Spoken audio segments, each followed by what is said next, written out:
Welcome back, everyone, to episode 23 of Quarantine Cast here on Beyond the Brick. I'm Joshua Hanlon, and joined, as always, by Brian Saviano. Bricks O'Brien, hard at work, giving everyone the content they deserve.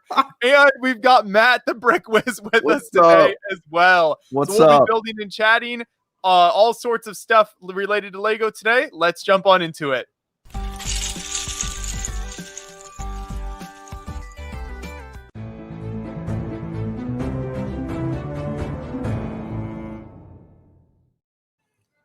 Thank you, everyone, for joining us once again for the live stream. We're actually streaming today for the first time ever on Periscope, on Twitter as well. We are attempting to do a LinkedIn stream as well because we were like, well, StreamYard lets you stream to all these places. Let's give it a shot.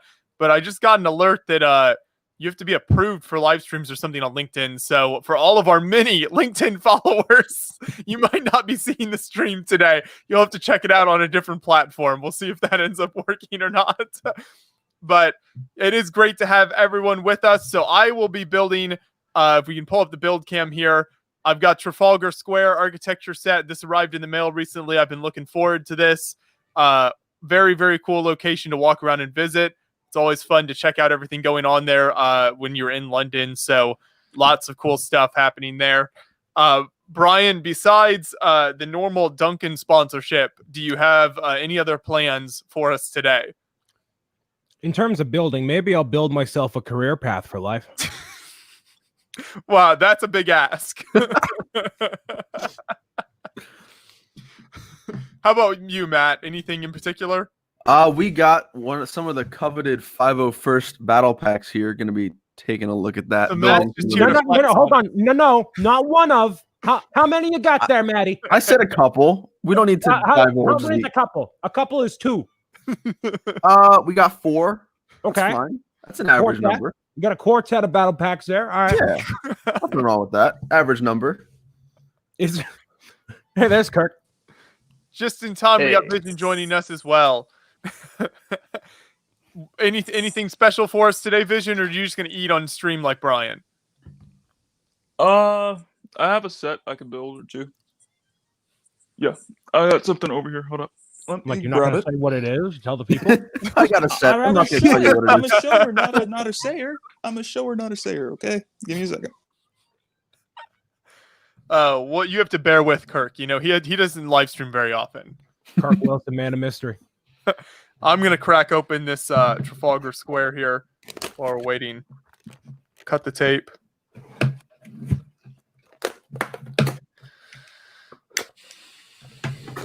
Sean in chat says just started the Fairground Collection Haunted House. There you go. I've not built that set, but have heard great things about it. Make sure you catch all the Easter eggs in there to all the older Lego themes.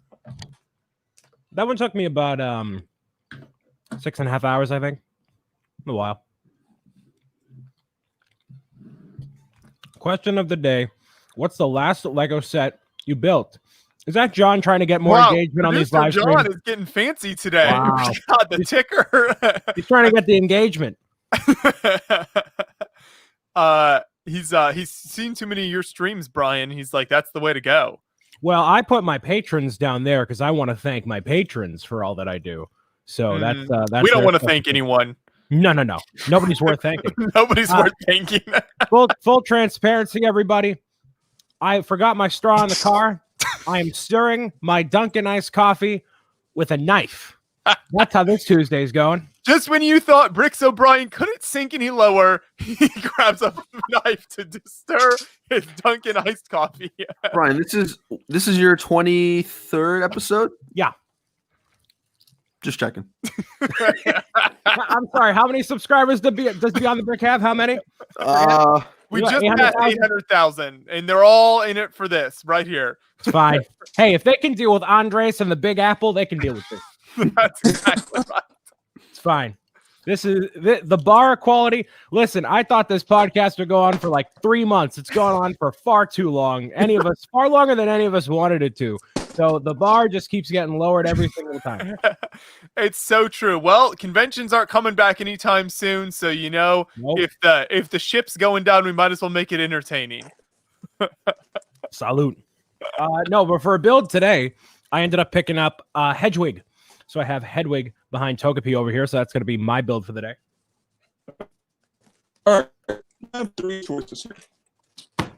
The Power Express, the Quidditch Kirk match. Wilson, the robot. Huh?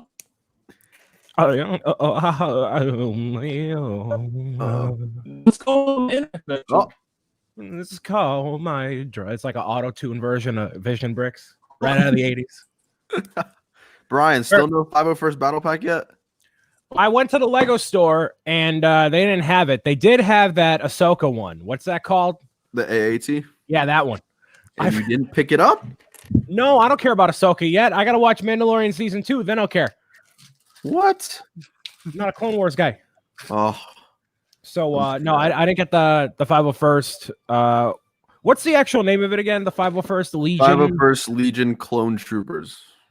Okay, I didn't get one of those. I'm planning on doing a big Lego run, like during October or like before the 24-hour stream, just so I have like stuff to build on these streams. But Hedwig was like the one I got. I got a couple of pieces in Pab too, but yeah, I'm like, this is the coolest one-off Harry Potter set, but the rest of them will wait for now. Am I better now? Yeah. Okay, good. Okay, perfect. So I have 3 choices here. I have the Hogwarts Express, Quidditch match, or Rise of Voldemort. And I don't know. It depends on which one. Yeah, Vision Bricks lied to me. Kirk Wilson's a No, liar. I didn't. I Kirk did not Wilson's a liar. lie. Oh wow, No. just coming right out and saying it on All stream. right, let me tell you a story. Kirk Wilson. Go ahead. Kirk Wilson, this guy, shows up, slide into my DMs, and he's like, Brian, Target has all these different deals on these Harry Potter sets because GameStop has them on discount, and you could price match with GameStop. And these prices are a little bit redonkulous, ladies and gentlemen. That their Quidditch match he has, Kirk, why don't you tell the people how much you paid for that bad Larry right there?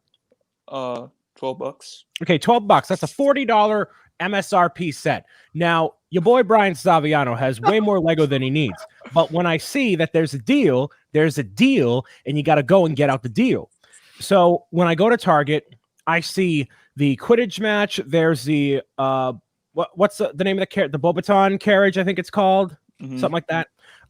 There's the Rise of Voldemort set. Lots of different Lego sets that GameStop has on their website. It's not all of them, but a lot of them from years 1 and 2 of the Harry Potter launch. And I put them all in the cart. Not all of them, one of each in the cart, because I'm not going to be getting multiple copies of stuff because I don't need multiple copies, even though I already have all of them anyways. So I go up to the customer service, and the lady's like, yeah, so, I'd like to price match these if I can. It's no problem if I can't. All muffled by the mask, so it makes it that much more strenuous to talk to anyone and do anything in society right now. And the lady's like, well, I don't believe we price match at GameStop, but let me check my little clicker here and see if I can price match it. So she pulls up, and then obviously GameStop is in there. Why wouldn't it be, right? So pulls up GameStop, she looks up Lego Harry Potter, doesn't see the thing, and then she calls over the manager. Now, with a lot of these deals that you find across the nation, ladies and gentlemen, either at whatever specific retailer or whatever, it really depends on the person you get. If that person is feeling, a little bit jovial in the day, or if you get a full-on Karen manager. So the manager comes over, and she's like, yeah, what can I help you with? And I say, yeah, I'd like to price match these. And she looks at me, and she's like, we don't price match with GameStop. With such confidence that I hadn't witnessed that level of confidence in the past 7 months of my life. She was so confident that they didn't price match with GameStop. And I'm like, okay, yeah, sure. Hey, no problem. That's fine. And then as she's walking away, she's like, oh, we only price match one item per day, just so you know. And I'm like, okay. So I can only assume the neck-beard resellers hit my area pretty hard, and I'm about the 5th obese guy to show up that day trying to get these Harry Potter sets on a price match deal from GameStop.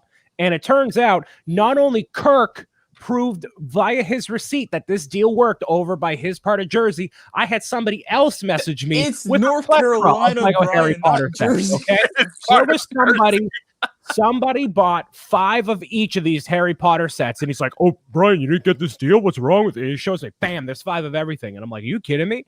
And he showed me that yes, GameStop does price match. So this woman just saw this guy must have Poor thought I was helpless selling. man. What? This poor helpless man that you walked in as. Yeah. Listen, it doesn't matter that I get, all these Mario sets from Lego to do it for media coverage. It doesn't matter. Okay. If I'm in the top 0.1% of all Lego YouTubers now, I want to make sure I get treated like a top 0.1% of Lego YouTubers. So why is this? Does this woman not know who I am, who I represent? Like, I'm not going to resell these sets. Like, that's not what I'm about. So she went and just shot every opportunity that I had down to get in these sets. And I was like, you know what? I feel defeated. I'm going to pick up some Diet Coke and go back to the office and do some videos. And that's what I did. So Kirk Wilson is a filthy liar who misled me, and he shouldn't be trusted. Can we get a ban in the chat for Kirk Wilson? I love a story with a good moral to it like that. I'm gonna hop in here, and Brian's actually just full of it because I did the same exact thing at my Target, and I was able to get a crap load of sets, and they didn't give me one per. I got 3 of the clock tower. No, not the clock towers. The what is it called? Is it the clock tower? Astronomy tower? No, not the new tower, one. Tower, I got 3 of the clock towers. I got 8 of the Goblet of Fire Dragon sets. Are you serious? I'm serious. I got 4 of the carriages, all at the price match. So, just saying. Sounds like his part of Jersey is pretty hot there too. Oh, Brian. Kirk Wilson and Matt the Brick Wiz are both liars. Oh man. No, it's fine. No, it's fine. You know what really disappointed me though was they also had Minecraft sets, and they had the zombie dungeon, and they had a shelf like two rows full of them, like 6 of them. So I was like, all right, if no one's gonna buy these, I'd love to donate them come December, Toys for Tots or whatever. $6 a piece. Like, come on. Yep. That amount of Lego for kids and whatnot, that's perfect. And like I get stuff on sale anyways to donate and creations for charity and all that. But still, like, come on. Like, let me just take this whole shelf worth and just sit on it till November and toss it in a bin. Like, but no. This woman looked at me like, you're an obese middle-aged man who obsesses over plastic. Get out of here. So whatever. That's so annoying when you get people like that. You're trying to spend your money at their store. I mean, you're trying to be a customer, and just because they, for whatever personal reasons, don't want to sell stuff to you. Well, I mean, this woman probably, deals with a lot of other stuff with people that are obnoxious with price matching all the time. People like to abuse policies like that. Like, I get it. And that's why I'm not like actually mad about it. Like, I don't really care. It's whatever. Yeah. But the fact that it's not consistent and there can be that level of bias. I mean, that was that way when I worked at the Lego store. Like, we would not have 100% confirmation these guys were reselling or getting multiples of things just because they can, but you have to stay strict, like 1 per household. Like, that's just how it is. And when a couple walks in, one behind the other, like you got to make that judgment. You got to make that call. So like that happened all the time, Yeah. Well, I'm sorry you couldn't get the sets on sale. No, I don't appreciate you thinking of the children for creations for charity. Hey, That's a good idea. No. Hey, Joshua, I got my own connections. All right, I got people that can help me out for the kids. Is it Joshua the connection? No. He is one of like 4. Oh, wow! What you a are so well connected.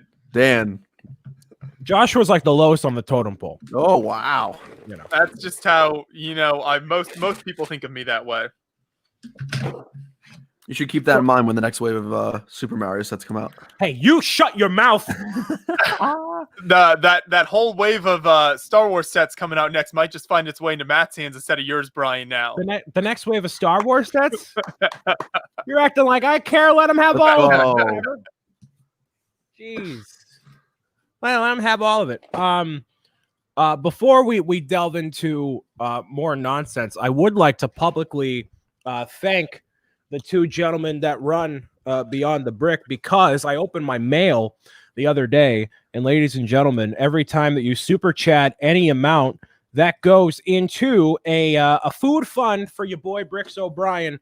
I received in the mail a Chick-fil-A gift card worth $75. So thank you to everyone who has that's a lot of contributed. chicken. Well, that's a lot of grease, baby. Shout out to everyone who has donated via super chat. It does go to the food fund and is well worth the calories ingested via me into my body. So thank you. Thank you for keeping Brian going. For more of those long rants about Target and how Kirk is a liar. I'll rant about Target for 72 hours. That's fine.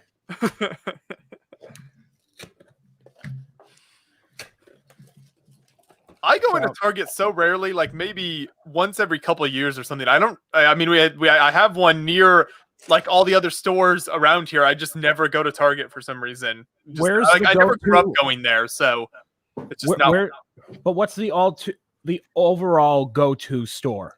Like, where do you go? We have a local chain similar to Target called Meijer. It's only in like Indiana, Michigan. Yeah. And that is mostly where I go. There's also another local grocery store chain that's also only local to this area. So for groceries, that's where I go. So there just isn't a lot of things I need at Target that isn't available elsewhere. Yeah, fair enough. Yeah, Target is the gold standard around here, and Walmart close second for like all the other stuff. But yeah, pretty much. I feel like people say it's more expensive than other places, but I don't actually know if that's true. It kind of has that reputation. It's slightly more expensive. It's just expensive enough that it's like a premium for not having to walk into a Walmart. Okay. It's just that much more privileged, and it works out, I guess. I can't wait for Lego to stop using these obnoxiously loud bags and move over to the paper bags like they said they were. Yeah, they just announced that, didn't they? Yeah, very excited about that.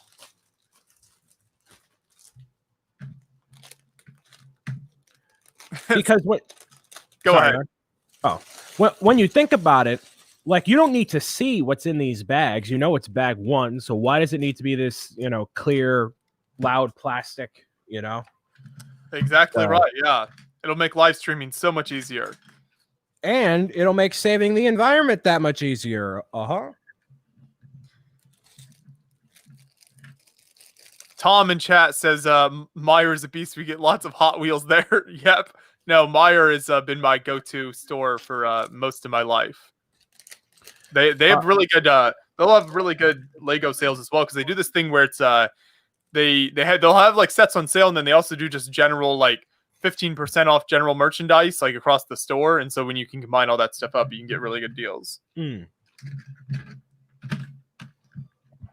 We're getting reports from producer John that there are currently 2 people watching on Periscope. I'd like to shout out the 2 individuals and only those 2 individuals. Thank you for spending your time with us until you find something better to do with your Tuesday afternoon. It's wonderful to have you with us. Sadly, I don't think you can super chat over on Periscope.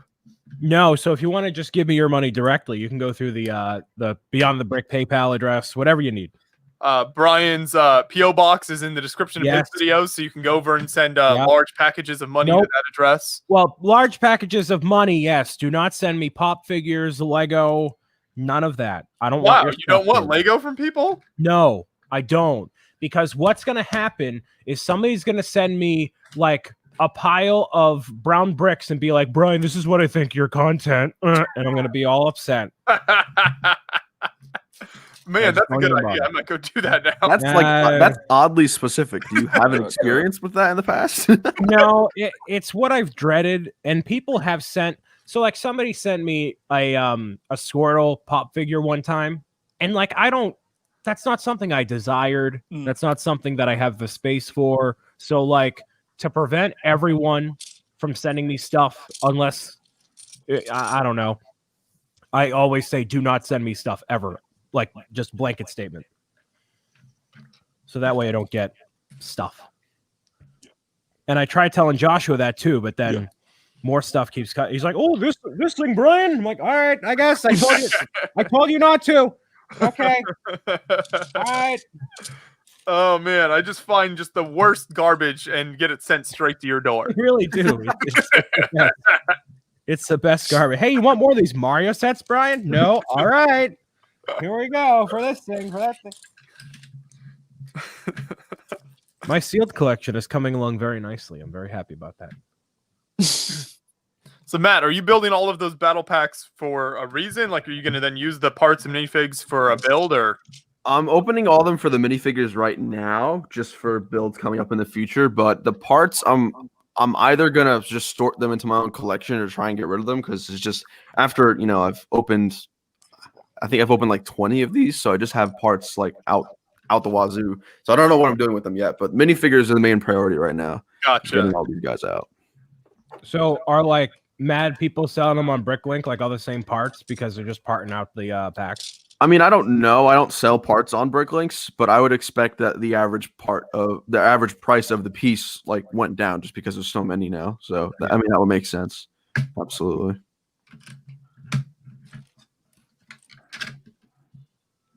So in terms of like topics of conversation, like I know last time, Joshua, we didn't get a chance to go over really the various ideas stuff. I don't know if that's something you wanted to have as a topic of conversation.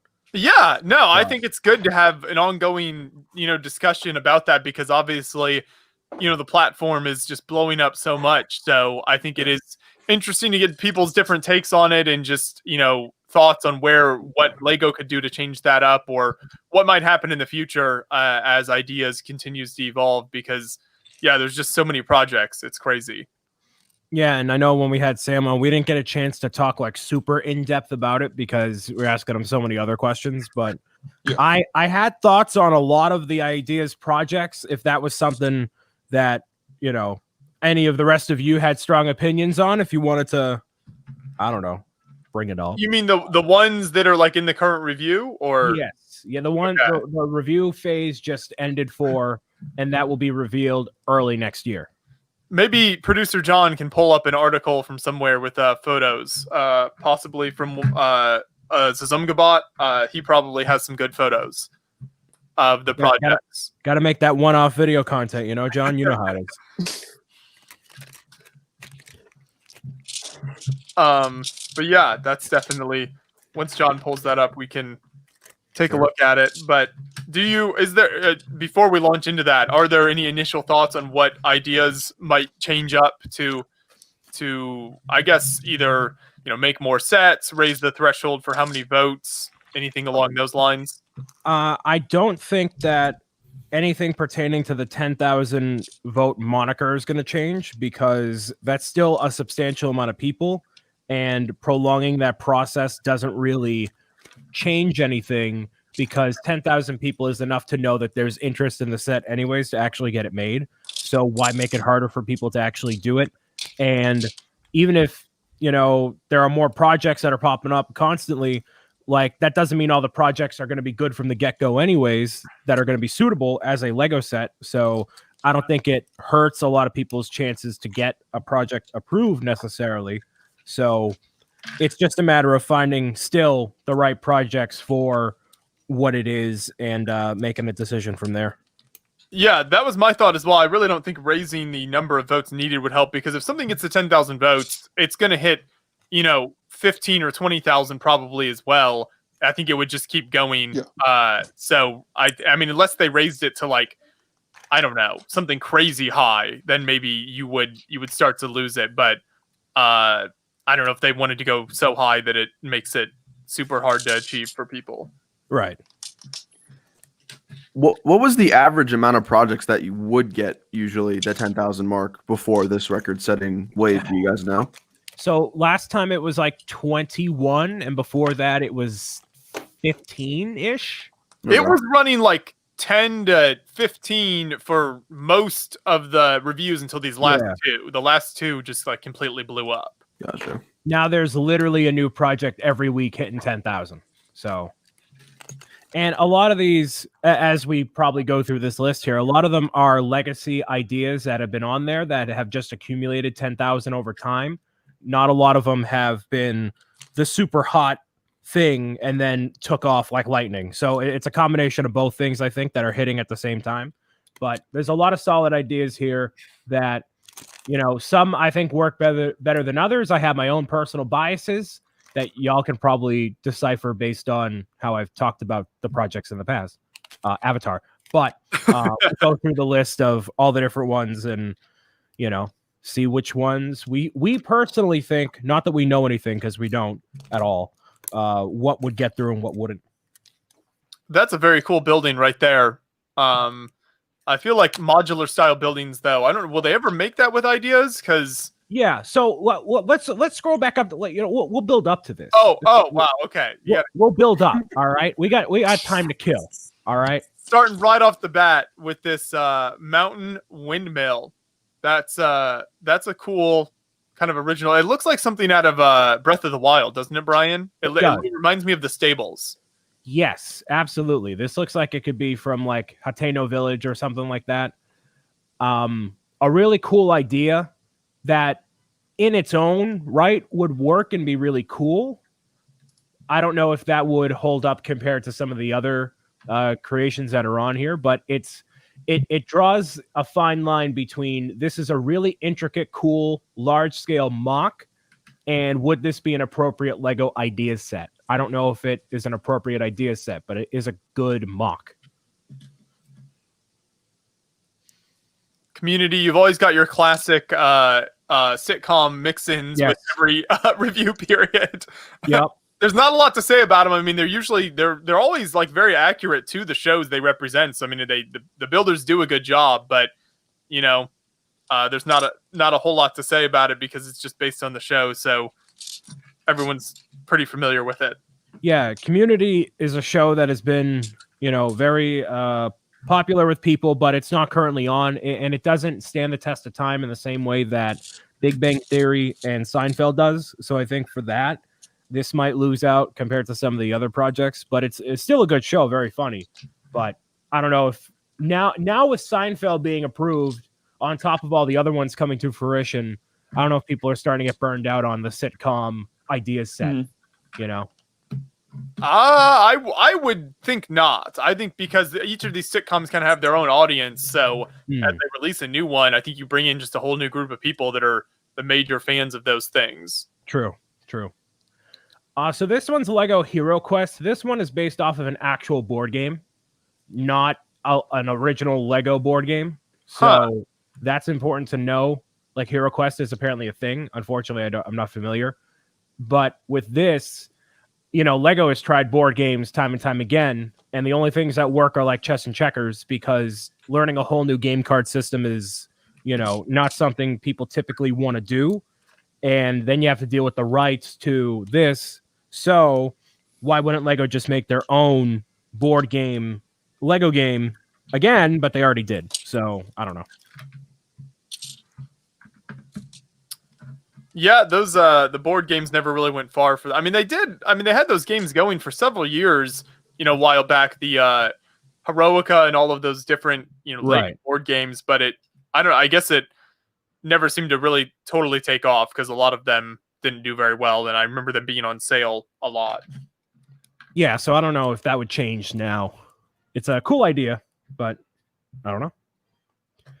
Now, I have interesting thoughts about this one, how they could tie it in, because I think this is a great idea, and I think it could really work. They came out with the AFOL Designer Program Saloon through Bricklink last year, right? Last year? Yep. Yeah. So we've gotten a saloon.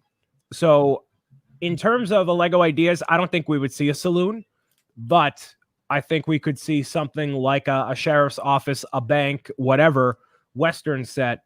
And what if for the, because this is like a studio tour sort of a thing, like a recording, area for movies and whatnot.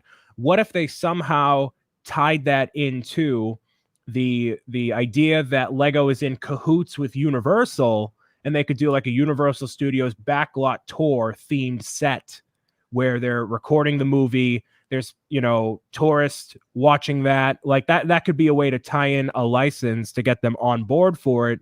Maybe some original property from Universal or something that might give it a little more legs. Ergo, back in the day with Jurassic World or Jurassic Park back then, having the dinosaur studio sets. That's right. what I was going to say they had those super cool studio sets with the cameras and everything. Yep.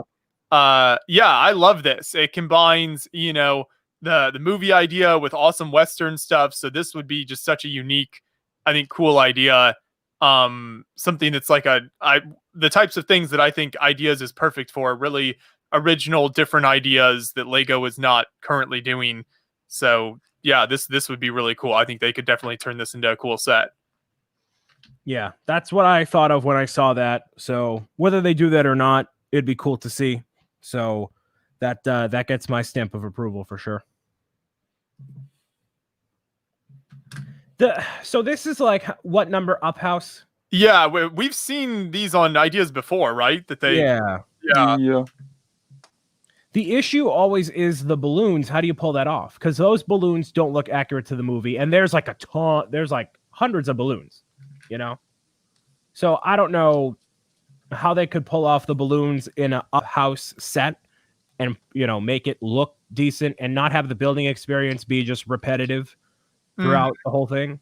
So, of the Disney Pixar movies I've seen, when I went to Disney, like looking for merchandise, the ones that I didn't see any merchandise for were Up, Ratatouille, WALL-E. So that sort of vibe of Pixar movie, just Disney doesn't really have an interest in marketing. I've seen more support and merchandise for Nightmare Before Christmas compared to Up and Ratatouille and WALL-E. So, and I think those are better movies objectively, but that's just me. So I don't know if they would want to bring Up to a Lego set, especially if they can't nail the balloons. The house is great, but the balloons might be tough to pull off. I do love the colors on this one. I think any set that can like really show off how colorful Lego is and just the variety of colors that Lego has to offer and the way you can blend them, I think is cool. I'm always more into the original ideas than doing IP based stuff. So this isn't at the top of my list, but the colors are what really stand out to me here, and I think would make for a cool set. Like even if this was just on display somewhere. Yeah, totally. So this one's in my wheelhouse. Animal Crossing New Horizons Nook's Cranny. If they were to do an Animal Crossing set out of the gate, they're not going to do Nook's Cranny. They're going to probably do the house that you can build onto with your villager, and Nook's Cranny would be a good secondary. I don't know what it looks like with Nintendo and Lego in terms of their game plan for non-Mario stuff. Animal Crossing, as of right now, is the second highest selling Nintendo Switch game, and it's only been 6 months. The Switch has been out for 3 years. So the popularity of Animal Crossing it's been unstoppable. And it's a mega franchise for Nintendo now that is going to keep selling because it's so good, and it's a perfect game to, play while you're in these times and just sink yourself into. So I like the idea of Nook's Cranny. I don't know if it'll get approved, but there's got to be a lot of minifigures that would go with this. It's a slippery slope with that, but I like the build a lot. So When is this the only Animal Crossing, the one that's past 10,000? Because I know there's been a variety of different approaches to Animal Crossing projects.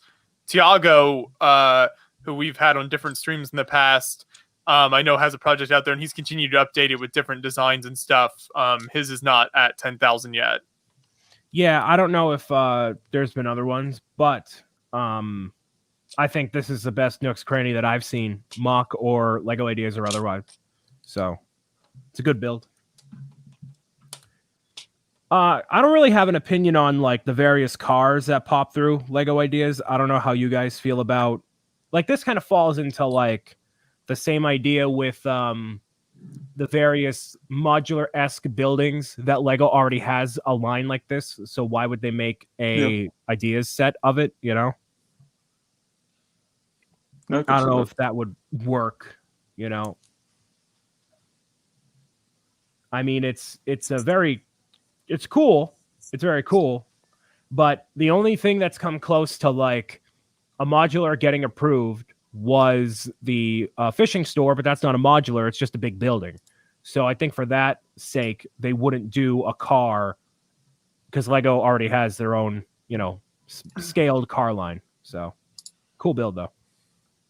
If I'm not mistaken, producer John can correct me if he's fact checking this. This is the car that was produced. The Trabant is famous for having been produced in, I believe, East Germany during the Cold War.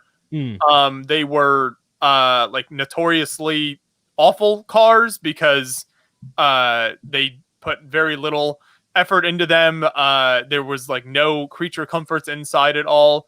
I don't know about this exact model, the 601. I'm not sure, but I know the Trabant in general, that's what it's known for. And so a lot of times, if you're ever in like a museum that has large exhibits about the Cold War or like East versus West Germany, they'll have one of these cars on display so you can see it because it's super tiny and it's just kind of a lot of them are kind of awful looking vehicles. This one looks pretty nice. I like the color here.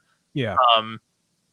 But I believe that was the Trabant in general. That's the general storyline. That's what it's most known for. That's kind of an interesting history behind it. I'm not super into cars, but that it does have kind of a cool history. Yeah, Super Collector in the chat says might as well make a Pinto with add-on flames. If they were going to make it like a junk car, I guess, But I mean, yeah, it's a cool model. It reminds me of the Mini Cooper, the shape, I guess. Yeah. But I'm not a car guy, so oops. So this one's interesting. I love the fun ideas. Like, this is a fun idea. I have no particular affinity for Night at the Museum at all. I know it's a franchise that people like from the mid 2000s, and I've seen them and I like them, all the movies a lot. But I love the build. Like, it shows the very front of the museum with the dinosaur, the big globe, and then hidden around the back side, there's a corridor where Sacagawea is, like, her exhibit, and all sorts of other play features in there as well. So this is just a really cool looking set that I hope just gets made. But the fact that it has a Night at the Museum license would probably make it tougher, unfortunately. Yeah. Lego has been, they're doing a lot of dilly-dallying, a little, beating around the bush with this museum idea. We had the Lego Ideas dinosaurs, but we need a museum. We do. Oh, yes, man, that would Yeah. be amazing. Just a full-on, like UCS $300 plus museum set with tons of detailed exhibits. That would just rocket to the top of my all-time set list right there. That would be beautiful. Yeah, and it makes sense. It's not like it's like only a particular type of person would like this. Like, you could have so many. I found my straw, by the way. So it's on the floor. So Thank God. Yeah, right. So you wouldn't have to have people that are just into American history or dinosaurs or whatever. You could divvy it up. And even if it wasn't based on this necessarily, but you could have so many different like topics covered and, educate while you're building and have the little blurbs about each of the different, sections. Like, it totally writes itself. And it doesn't have to be a modular. It could be an open back dollhouse idea, not put it under Lego City or whatever, but it could work. So I hope this gets through just based on it being a museum and how much detail is packed in here. It's an incredible build. Yeah, and museums need that type of marketing too. Having things like Lego sets and that sort of stuff for museums that kind of open museums up for people in a way is a really, really good thing to then, because museums, they definitely struggle with this image of, like boring, stuffy places that maybe aren't that interesting, depending on what you're into. And so anything like this that gets especially younger people, kids, interested in museums and what goes on in a museum, I think is really, really cool. So yeah, I agree. That'd be awesome. I could see a giant museum set being in a Smithsonian gift shop and totally working. Like, they already have like the International Space Station and other things as well. So why wouldn't a big museum set fit the standard as well? Yeah. We need Andreas to we stopped in at the let's see, it's the Natural History Museum in New York, right? That's so Yes. yeah, we stopped in there when we were there with him earlier this year. So we need him to weigh in on this at some point. Mike, what's going on, man? Well, hello there. Hello. How you guys doing? I finally Doing good. found time to join you for a few moments. I figured out, I have the perfect time to finish this guy together with you. Oh, So why not, right? You would- Ooh, I like that. I like that. Yeah, welcome everybody. Thanks so much for having me. I couldn't pass it. I saw you guys having a build party basically here, and I was like, I could use that break to build something. yep. This is where the party's at every Tuesday. It's always Yeah, a how's it build going, party guys? around here. I'm building the Awesome. Trafalgar Square set here. We're talking about ideas projects. Here's all I've got so far. Yeah, I listened to the stream in the background, but I was setting my gear and finding his space on my desk. So yeah, I know what you guys are up to. 35 projects, am I right? Yep. Yeah, a ton. We're going through and rating each one on scale from 1 to 10, and whether Brian would buy it. It's the only scale that matters. This one's the fast food corner. So this one is like the car in the sense of like, all right, well, would they make this because Lego already has their own line of it? I don't see anything particularly unique about the build style that I think could warrant it being a modular, but that's just me. The fast food corner is what this is called, but it's only like a smidge of the actual build. I would have liked to have seen it be a larger thing, but I don't have much confidence in this, not because of the build, but just because it's a modular, And fast food isn't exactly something Lego wants to be involved in. That's not very good for the image. So that sort of thing. Like there was the really cool like food stands project that that's one of hit 10,000 a while back, and it looked really neat. But it's that sort of thing I'm sure they avoid being associated with. Yeah, I remember that was a topic conversation. I forget where I heard that, but it was like Lego doesn't want to associate with like fast food and all that. That food stand was so one of the best ideas I've ever seen on the platform, and I'm so mad it didn't get through. Yeah. Cool. No, that was very cool. However, Beyond the Brick is happy to be associated with fast food restaurants. So for any sponsors out there, Yeah. hit us up. Shout I out can to be Arby's your and Krispy California Kreme. In-N-Out representative. I can totally be that. Hey, I can represent In-N-Out too. Fly me out there. It's all good. Flights are cheap. It's gotta be local, Brian. You gotta be local. You gotta know the place. Dang it. It is like a cult in some ways. So yeah, you've got to have the locals because it's kind of ridiculous. Yeah. It is a bit. I gotta tell you, like, I'm not even originally from California, but In-N-Out is a bit of a weird place. It has pretty good food, but yeah, the culture behind it, it's kind of, yeah. Oh, Next baby, one, baby. We're gonna skip over Ooh. because Kirk and Brian told me they didn't like it. Hey. Oh, hey, whoa. I love hey, Avatar now we here. never said I that. love Avatar here. All right, now wow. Matt's ears are finally Not four perked up. Avatar All right. fans in the stream, okay? All right, so Matt, what since you like this one, you have an opinion, right? What's your read? I mean, I'm just happy it's Avatar, but I think the Appa actually looks really good. It's hard to nail that because just the curves on the animal is just such a hard thing to do in Lego, and I think this looks really, really nice. I'm trying. It looks like we have Aang, Katara, the Toph, I think. Yep. Sokka, and then Zuko and Iroh. I think that looks great. I love that. I'm really hoping that becomes something. But again, it's licensed, so we'll see. Well, so the thing with the license part of it, though, Matt, is Nickelodeon obviously made the show initially, but they are coming out with a Netflix series that is going to be garbage. However, I heard it was canceled. no, it's not. I don't it's believe not it's canceled, but it's just the guys that were supposed to be behind it aren't on the team anymore, I think, or something like that's that. not a good sign. They're switching it now. which is why it's going to be hot garbage because the initial guys aren't involved. But Lego is already in cahoots with Netflix where that show is going to be. So if there's any sort of tie that could work, then that would be cool. Also, a part of the next phase that's going to go through approval, the one before this one, there's a big Krusty Krab. So let's say that got through via Nickelodeon, then this would give that even more ground to stand on and bring it all the way back to 2006 where the Avatar and SpongeBob thing first started.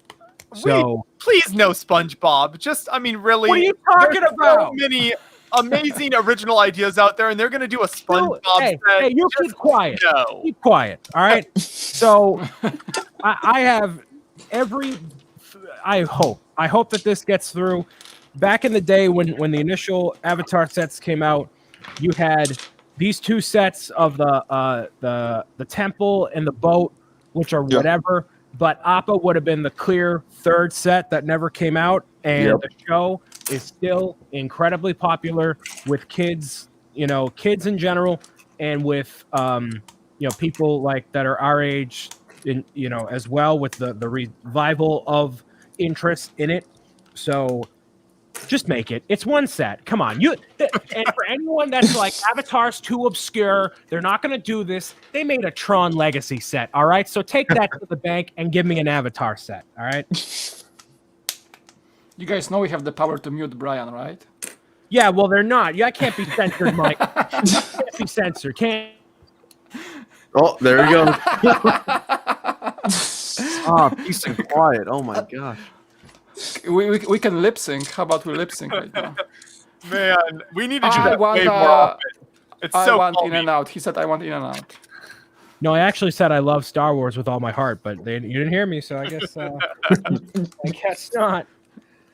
Speaking of things I love too, Portal 2. I love Portal 2. Hasn't been relevant in 10 years, so Portal. There was an idea. Portal project like a lot of years ago, wasn't there? It was one of the first ones to get like 10,000 votes. Lego Dimensions. There was a Lego Dimensions shell, but that's about it.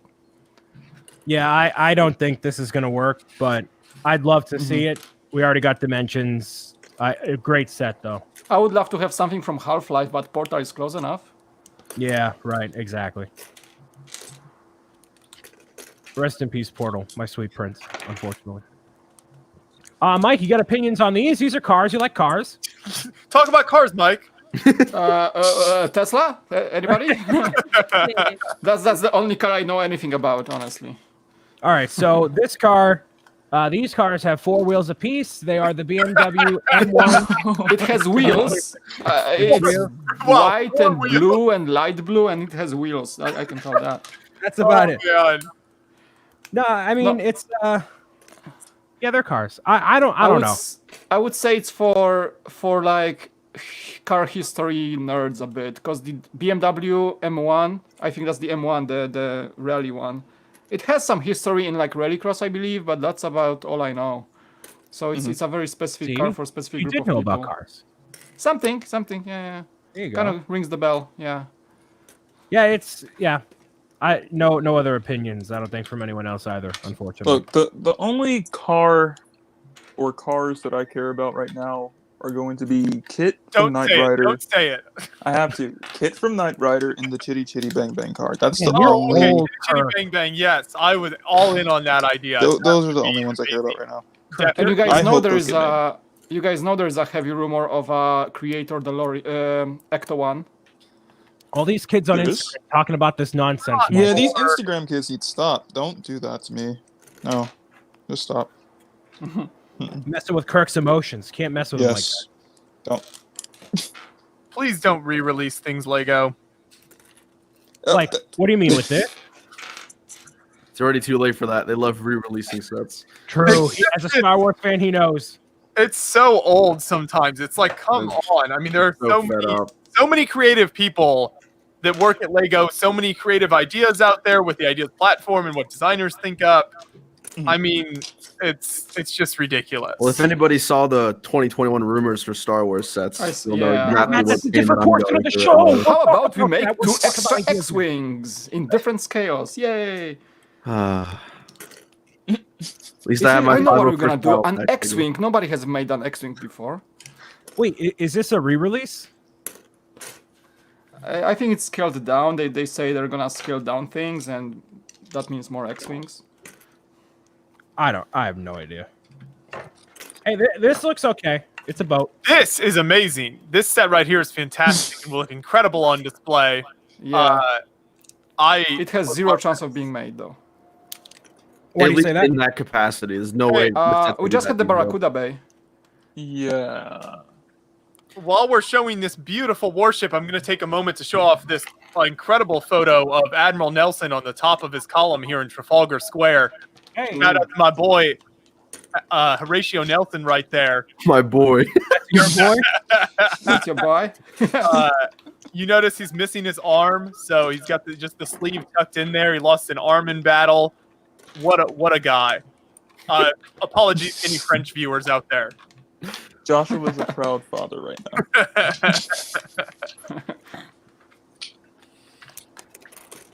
But yeah, cool one. It's blue. I like the color blue. You know? Oh, what's this? A sheriff's safe in combination. Oh, this one. I want this one. Talk about it. Why?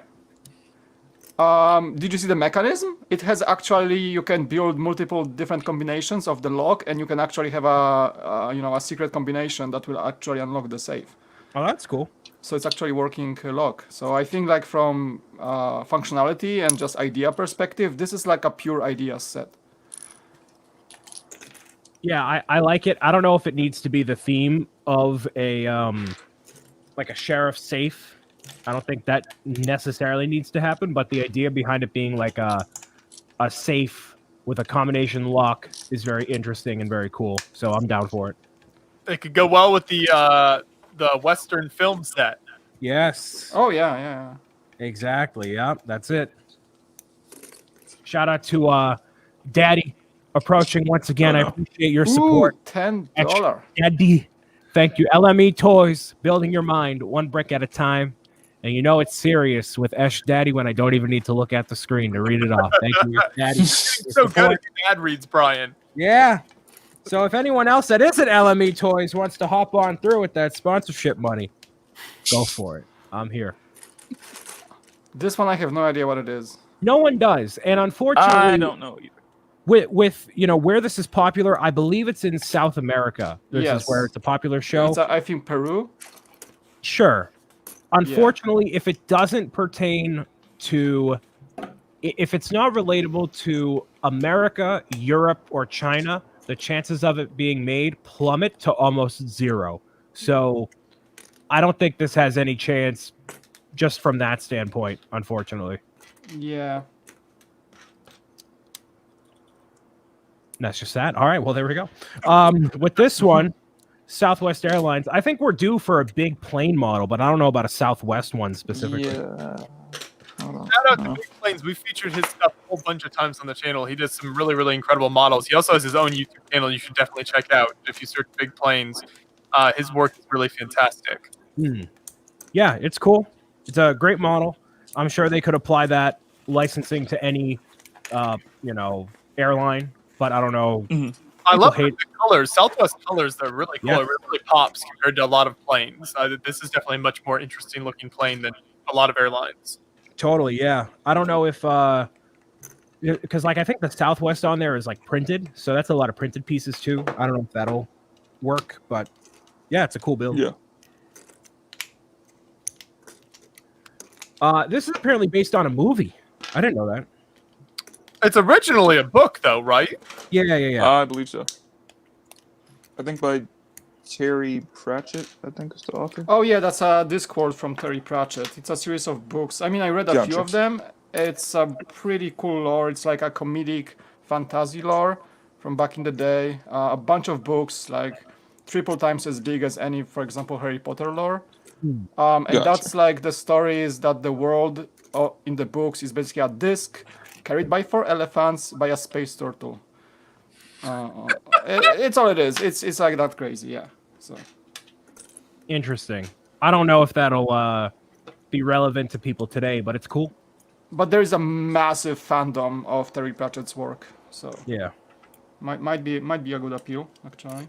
Yeah, I don't know the context for the book itself, if this is a accurate depiction of what it is, but it's a cool looking turtle. It is pretty accurate actually.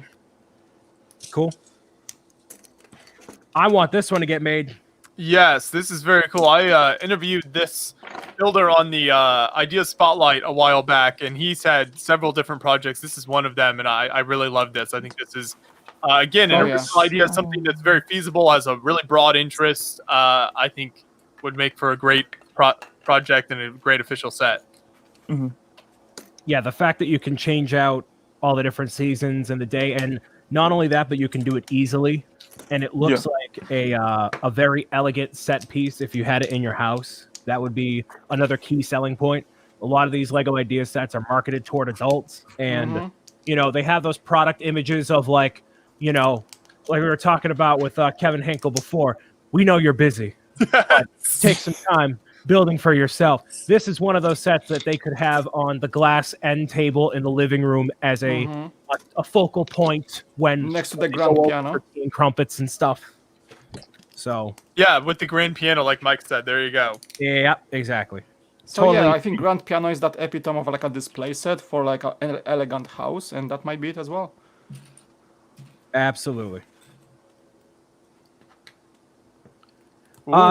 This one has a lot going on. Oh yeah. It's a steampunk, right? Idea? Yeah. Seems like steampunk. I think this guy actually, because I was trying to research what he did, and he has a full lore behind it. He basically built a world around that theme in his like Lego ideas, and I think that's only one of the projects that he made it to the review stage, but he has a ton of other mocks in that same world. So it sounds like he's trying to get this as a line made, which would be more better. It would be better suited for the new Toggle thing that Lego is doing, where you submit your idea, right? Yeah, you can even see it's called Flightworks. I think that's like his world or storyline. Flightworks. I do love steampunk though, and I think that's something that Lego has been missing out on for quite a while. It would be cool to see them go down that path with a steampunk baseline. Yeah, I don't know if it would be in ideas where it gets its start, but yeah, something like that. That'd be cool. I have not seen Hocus Pocus, so I have no thoughts, unfortunately. Me neither. I don't even know what that is. It's a Halloween Disney movie. Oh. It's a very, very iconic Disney movie that is one of those things that, like, you have to see it. It's one of the quintessential Halloween movies. I just haven't. That would explain why I haven't seen it. Yeah.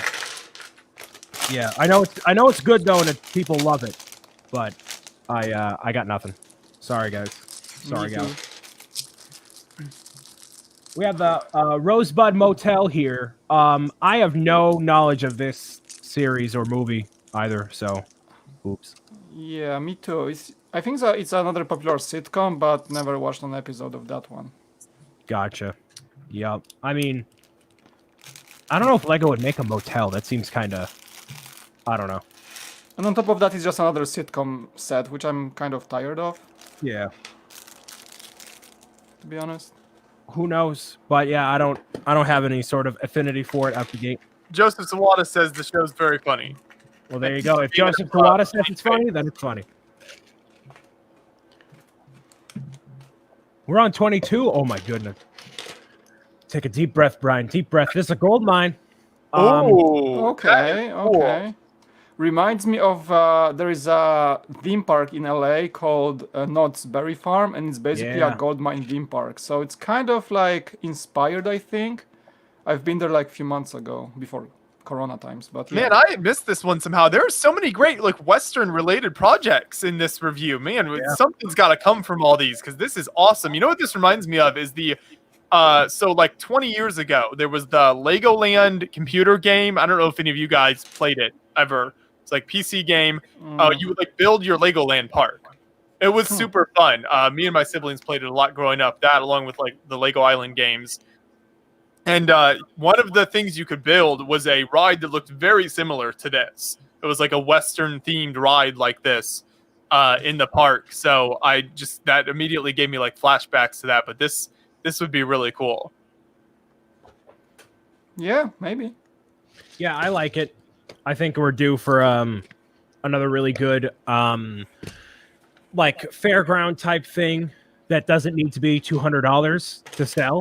And you know, as much as the Haunted Mansion is a fairground set, it's a Halloween set. It's a spooky set. So something more traditional like that. If we're not going to get the flying swings, that'd be cool to have. This one's different. Starry Night. Van Gogh. Lego art, everybody. Yeah, right. I think you would see that in art rather than a form like this, even though this building style is incredibly unique, like complex compared to other ideas projects. Yeah, I said this is more likely to be a Lego art, like a mosaic, than what this is right now in the Lego Ideas submission for sure. Yeah, I like the 3D aspect of it, like in the painting, the different like shaded areas or brush strokes are, emphasized in the painting, and he made like a 3D model of it. That's cool. For different layers. Very appropriate for the build I'm working on here. Shout out to the National Gallery that sits on Trafalgar Square, which is the massive, beautiful, incredible art museum there in London. I think they might have some of Van Gogh's work in there, if I remember correctly. There's a lot of Van Gogh's work in Louvre in France, Paris. Mm-hmm. Lego Coming in with the real hot take there, Brian. Lego needs to throw out all these ideas in the trash and give us what we want. Lego Shrek. And you know what? Because we've gotten trolls and because we got minions, I wouldn't rule it out, ladies and gentlemen. Shout out to Sam Johnson for trolls too. Thanks, Sam. Love you too. Kirk. Kirk got a nice lesson in professionalism right there with that one. Dissing Sam right from the get with the Lego trolls, and he's like, "No, I was serious with that one." And he's like, "Oh, oops, whoopsies." What's this one? This is a thing Expansion pack for the Barracuda Bay. Like an upgraded, different take on kind of like the set that Sam was building on last week's stream. It's almost like a modern version of that set, sort of. Yeah, pretty much. Yeah, well, this would be super cool. Like revitalizing Western, revitalizing Imperial stuff. Yeah. Would be so awesome. Yeah, this and the ship that we saw earlier would go great together. I would say it's the expansion pack to the Barracuda Bay. Yeah. That works as well. Whatever gets us more cool Imperial sets. It's gotta show up somehow, some way. And speaking of more pirates, there we go. That's Seagull the expansion pack. It's like on the other side of the pond, Right. There's a lot going on here. Very colorful. This one, I like the kind of unique approach to the architecture. Yeah, both very colorful. It almost has like a Caribbean feel to it, like the types of forts that like the French and British would build when they like would colonize some Caribbean island, something like that. Totally. Yeah. I don't have any affinity for pirates like you guys do. It's just a pretty colorful, interesting build. Something's got to come from these ideas. Come on, Lego. Look how much people want this stuff. Yeah, right. This is another modular. Basically, it's a bakery. I don't know if this would have any legs. This looks like a horse-drawn carriage. It looks like a 1920s sort of a deal with the. Yeah, it's supposed to be almost 1920 or even earlier. Yeah, like it's very like Victorian era sort of thing. I guess I don't really know.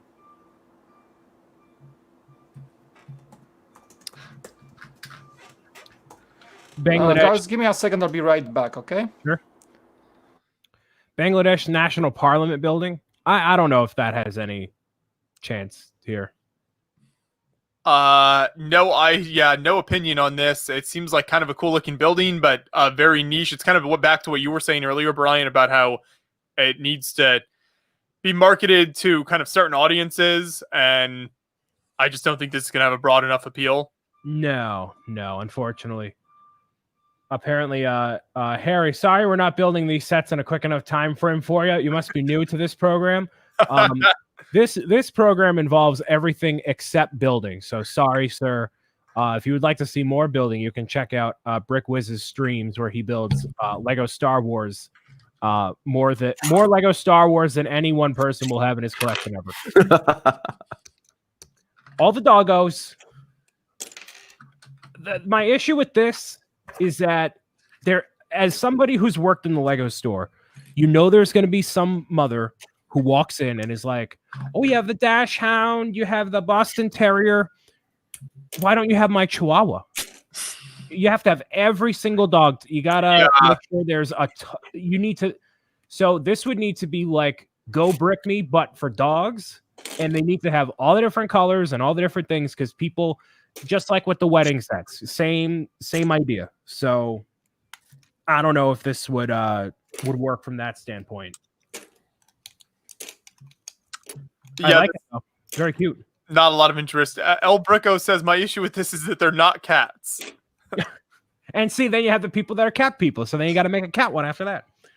This is by Brett Waller, who I think did the calendar we saw earlier as well. Yeah. I believe the same builder. So he has 2 projects here. Again, fantastic looking. This would look amazing on display, I think. I love this project. Yeah, this could be on the glass end table as a talking piece. Hold up. Isn't Brent the same person that made the Seinfeld? Yes. So he's had a lot of success with ideas. Okay. Very much getting getting a lot of projects to 10,000. Yeah. Yeah, this one would be awesome. I don't know why they haven't made a bonsai already. It's a pretty good idea for a set. That and the Ecto one, right? Listen, we'll talk about the wish list with these Instagram kid rumors afterward. All right, Kirk? No. I'm saying that didn't he make the Ecto one? Yes. Brent? Yes. Oh. Okay. Oh, yeah, that's what I thought was saying. you were No, talking I'm not about talking the about the Instagram kid nonsense. No. Okay. I'm sorry, Kirk. I'm just considering you a liar throughout the whole thing. You don't have to give him there's half a lot your of that Chick-fil-A going around. card. What was that, Matt? You have to give him half your Chick-fil-A gift card now. Do I? Yes. Yes, you I? do. Yes, you do. You split it right now, Brian. So I'm not a fan of Naruto, but this is a cool looking build. I have no idea what this is. It's for you. You said that with such confidence, like with such an adult tone of voice. You're like, I have no idea what this is. Like that strict father that's like, I don't like any of your anime nonsense, son. I've just reached the point in my life where I've accepted that a lot of these things I just don't have any idea, and I'm never gonna know. Naruto is one of the most iconic anime of all time that has more episodes than years of your life that you will have, Joshua. It's up there. So okay. It's popular. It's a legacy show. I don't know if this would work for the Lego audience well, but if they wanted to, reach a new audience, this is a great way to do it. I don't think Naruto's kind of low-key violent-ish, so we'll see. So I don't know if that. I know it's popular, but I haven't watched the show, so I really don't have much to take on it. I don't get any of it. It's different enough from Ninjago. It should be fine. This one, what's the name of this one, John? Scroll up a smidge. The Temple of Hermit. Cool. Beautiful. Go great with that bonsai tree. There's a lot of projects that like 2 or 3 of these together would go really well. It seems like this review. There's related projects, but yeah, this is a gorgeous looking build. Yeah, it's not like Ninjago or anything like that. It's very stylized in a more historical, like just pleasing to the eye way, Yeah, I love this style of architecture. Yeah, I like it. The Ocean House. This is like the windmill from the very beginning as well. Like it's the same builder. Yeah, that doesn't surprise me at all. Cool. I think same thoughts on that from the windmill. Like maybe not. Yeah. I don't know. Yeah, I like it though. I think there's a very kind of whimsical feel to this and that windmill that is sort of different. I don't feel like any other Lego theme kind of currently captures that idea. So I think you take this in a cool direction. Yeah. Medieval Market. I like this one. They ignore castle too, like medieval castle type things. So this would be a good reintroduction to that. Mm-hmm. Yeah, anything that gets. Wait, aren't we getting that medieval style set? Oh, there's the blacksmith shop, right? Yeah. So we are getting that. That's true. So this could go well with that. Yeah, definitely. It either means it could go really well with it, or it means it's automatically disqualified because we're already getting one of the thing. So I don't know. Yeah. But I love that they went with the kind of a clock tower type of thing, which is not a normal kind of medieval type build. So it's a different approach to the genre, which I think is cool. Kind of Big Ben vibes there. Totally. Yeah. Very cool. Fall Guys. I know this game. This is a game. Did you know that, Joshua? I did know that. I mostly become familiar with things because you won't stop talking about them on the live stream. So that's how I hear about most of these things. Hey, I'm doing you a service, Joshua. I'm keeping you up to date with the kids. All And right? at some point, I'm going to watch Avatar finally, since you thank guys goodness. want to bring it up nonstop. Thank goodness, finally, we're converting in chat. Fall Guys, this is cool. This is from Ash and Flash. I don't know if the minifigure scale would be the call for this. It'd have to be like, I'm trying to think of how you would play with it. You know, like Fall Guys is all about the gameplay going from one end to the other. So like, and I'm not even saying this because like, you know, Nick is my friend. He has the Fall Guys project up there as well. Totally different scale, totally different build style and everything else. But if you were to play with these figures, which is the main function of this set, how would you play with that while still capturing what Fall Guys is? You'd have to like move the figures through and somehow have all the mechanisms move. Like I was trying to think of like the play functionality of it, and I don't know if it quite hits the way it should, given that it's a Fall Guys project. But it's a cool, very cool build, very colorful. Would this game lend itself to using the Mario type technology with it? Is there any way they could, or is that not really the type of game it is? Would that not work? I don't think so, but that's the idea that they would have to come through with like the physical play aspect of it. But I think, yeah, for that technology, like they're only going to use that for properties that are going to work for sure. Fall Guys, you know, is not quite as popular as Fortnite, but it was definitely kicking off the same way as Fortnite. So if by the time this set gets made, will Fall Guys even be relevant? I don't know. Right. Fortnite is a global phenomenon. Minecraft, same way. So this could be it. It's a much smaller team developing this game, and there's a lot of other things that factor into it, but I don't think it's going to get made just because it's not as much of a slam dunk hit that they can bank on 2 years from now, because no one might care. Right. That's something they've got to be super careful with, which raises an interesting question. Has Lego ever done that? I guess not that have they ever done anything that was like super popular at one point, but then by the time the set came out, Overwatch. Oh, that's interesting. When I heard Overwatch being announced, I was like, why are you doing this? Like, no, kids don't care about Overwatch. Overwatch is not relevant. And by the time Overwatch 2 comes out, these sets will be long gone and no one's going to care about that at all. And plot twist, I was entirely correct, because Overwatch 2, Blizzard takes their sweet time with making their games, and they got their whole plethora of issues too. And like working at the store, how many kids came in looking for Overwatch? Not many at all. They hit the clearance shelf. They're not coming out with that second wave of sets. I guess that's a good example of this type of thing happening then. Yeah, I'm sure it's difficult because, yeah, you've got to try to guess and judge, like, will this game kind of stand the test of time and still be relevant? And it's, well, with Overwatch specifically, it's not like the game isn't popular. It is. It's just a matter of the mainstream media. Like Mario, Zelda will always be relevant. Star Wars will always be relevant. But Overwatch, a lot of actually all of the Blizzard games go through waves of popularity, and not this could follow that. But of the next video game thing that isn't Nintendo that I think Lego is going to do is absolutely going to be Fortnite, and that makes sense. So Fall Guys, I don't think we'll get through for that reason, but no diss into Ash, obviously. It's a great idea, but yeah. Ratatouille, man, I hope this gets made. It probably won't, though, based on it being denied before. Oh, yeah, because we've had other, Ratatouille projects that have come through.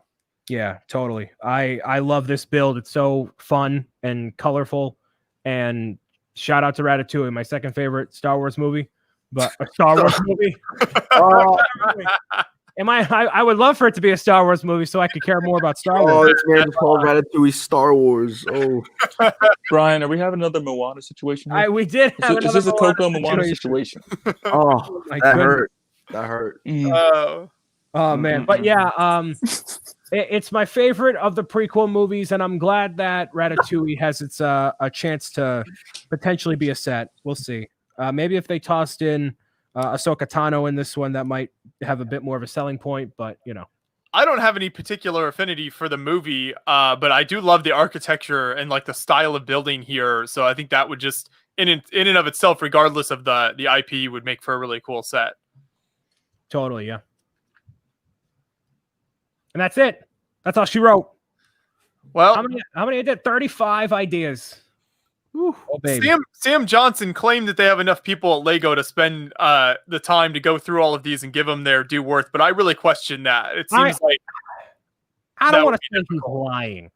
That's a lot of work, especially with COVID and not being in the office probably all at the same time. That's a lot of resources, man. But I'm not a professional. I have no idea. So we'll see. Yeah, I wonder if they, they kind of choose the ones that they think are most relevant and most doable, because to actually kind of go through the process of looking into licensing and the possibilities of every single one of these projects just seems like such a massive undertaking. Yeah, totally. And especially if it's like a small team, ergo less than a dozen that work on these sort of things to build all of them, you're not going to get the review period for a while, I would say.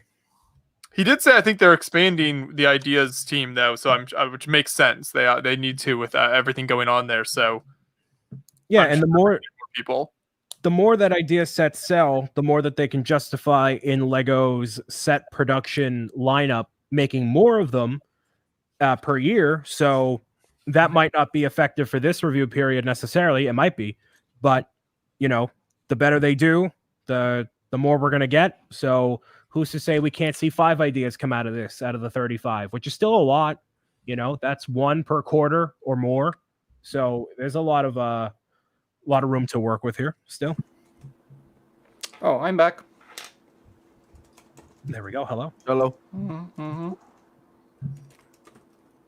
We just finished the ideas discussion, Mike. So out of all of these, Mike, which one is your favorite? Do you have a favorite? I had, but I don't remember right now because it's 35 projects. I think honestly, that's safe, as I mentioned, might be my favorite, but also I might be in the minority. A lot of the projects I have no connection with, like that South American TV show, for example. The plane might be cool. The plane might be cool. I'm an aviation fan, as you guys can probably tell. I'm an aviation fan. We had no idea, Mike. Yeah, I just trying to plug it as much as I can anyway. Are you the only one here who has that Osprey set? Yes. It's pretty fantastic. I just finished the review this morning on my channel. But yeah, the Clipper is cool too, I would say, but I guess it doesn't have a chance to be made because the Barracuda is such a first set, the Barracuda Bay. Yeah, good stuff. Honestly, like you guys know me, the biggest project I'm waiting for actually right now is the previous review stage Brick and Nick's Cybertruck, and that's all it is. Shout out to Brick and Nick. Best of luck. So if I had to choose like one project this year from ideas, I would love to have this one made. So I'm going to be disappointed if that gets made into a set and he doesn't buy a Tesla with that money. I was in his stream yesterday on Twitch, and he keeps promising that if it's gonna be a set, he's gonna actually buy the Cybertruck, like, and he's gonna paint it like he's gonna wrap it in a Lego texture and drive it around as a Lego That'd be car. awesome. But Night at the Museum might be cool too. I love the movie, and I love Ben Stiller's movies as well. Pretty much, might be interesting. Good material. Y'all know my heart is with Avatar. What about you, Kirk? Do you have a preference for one of these?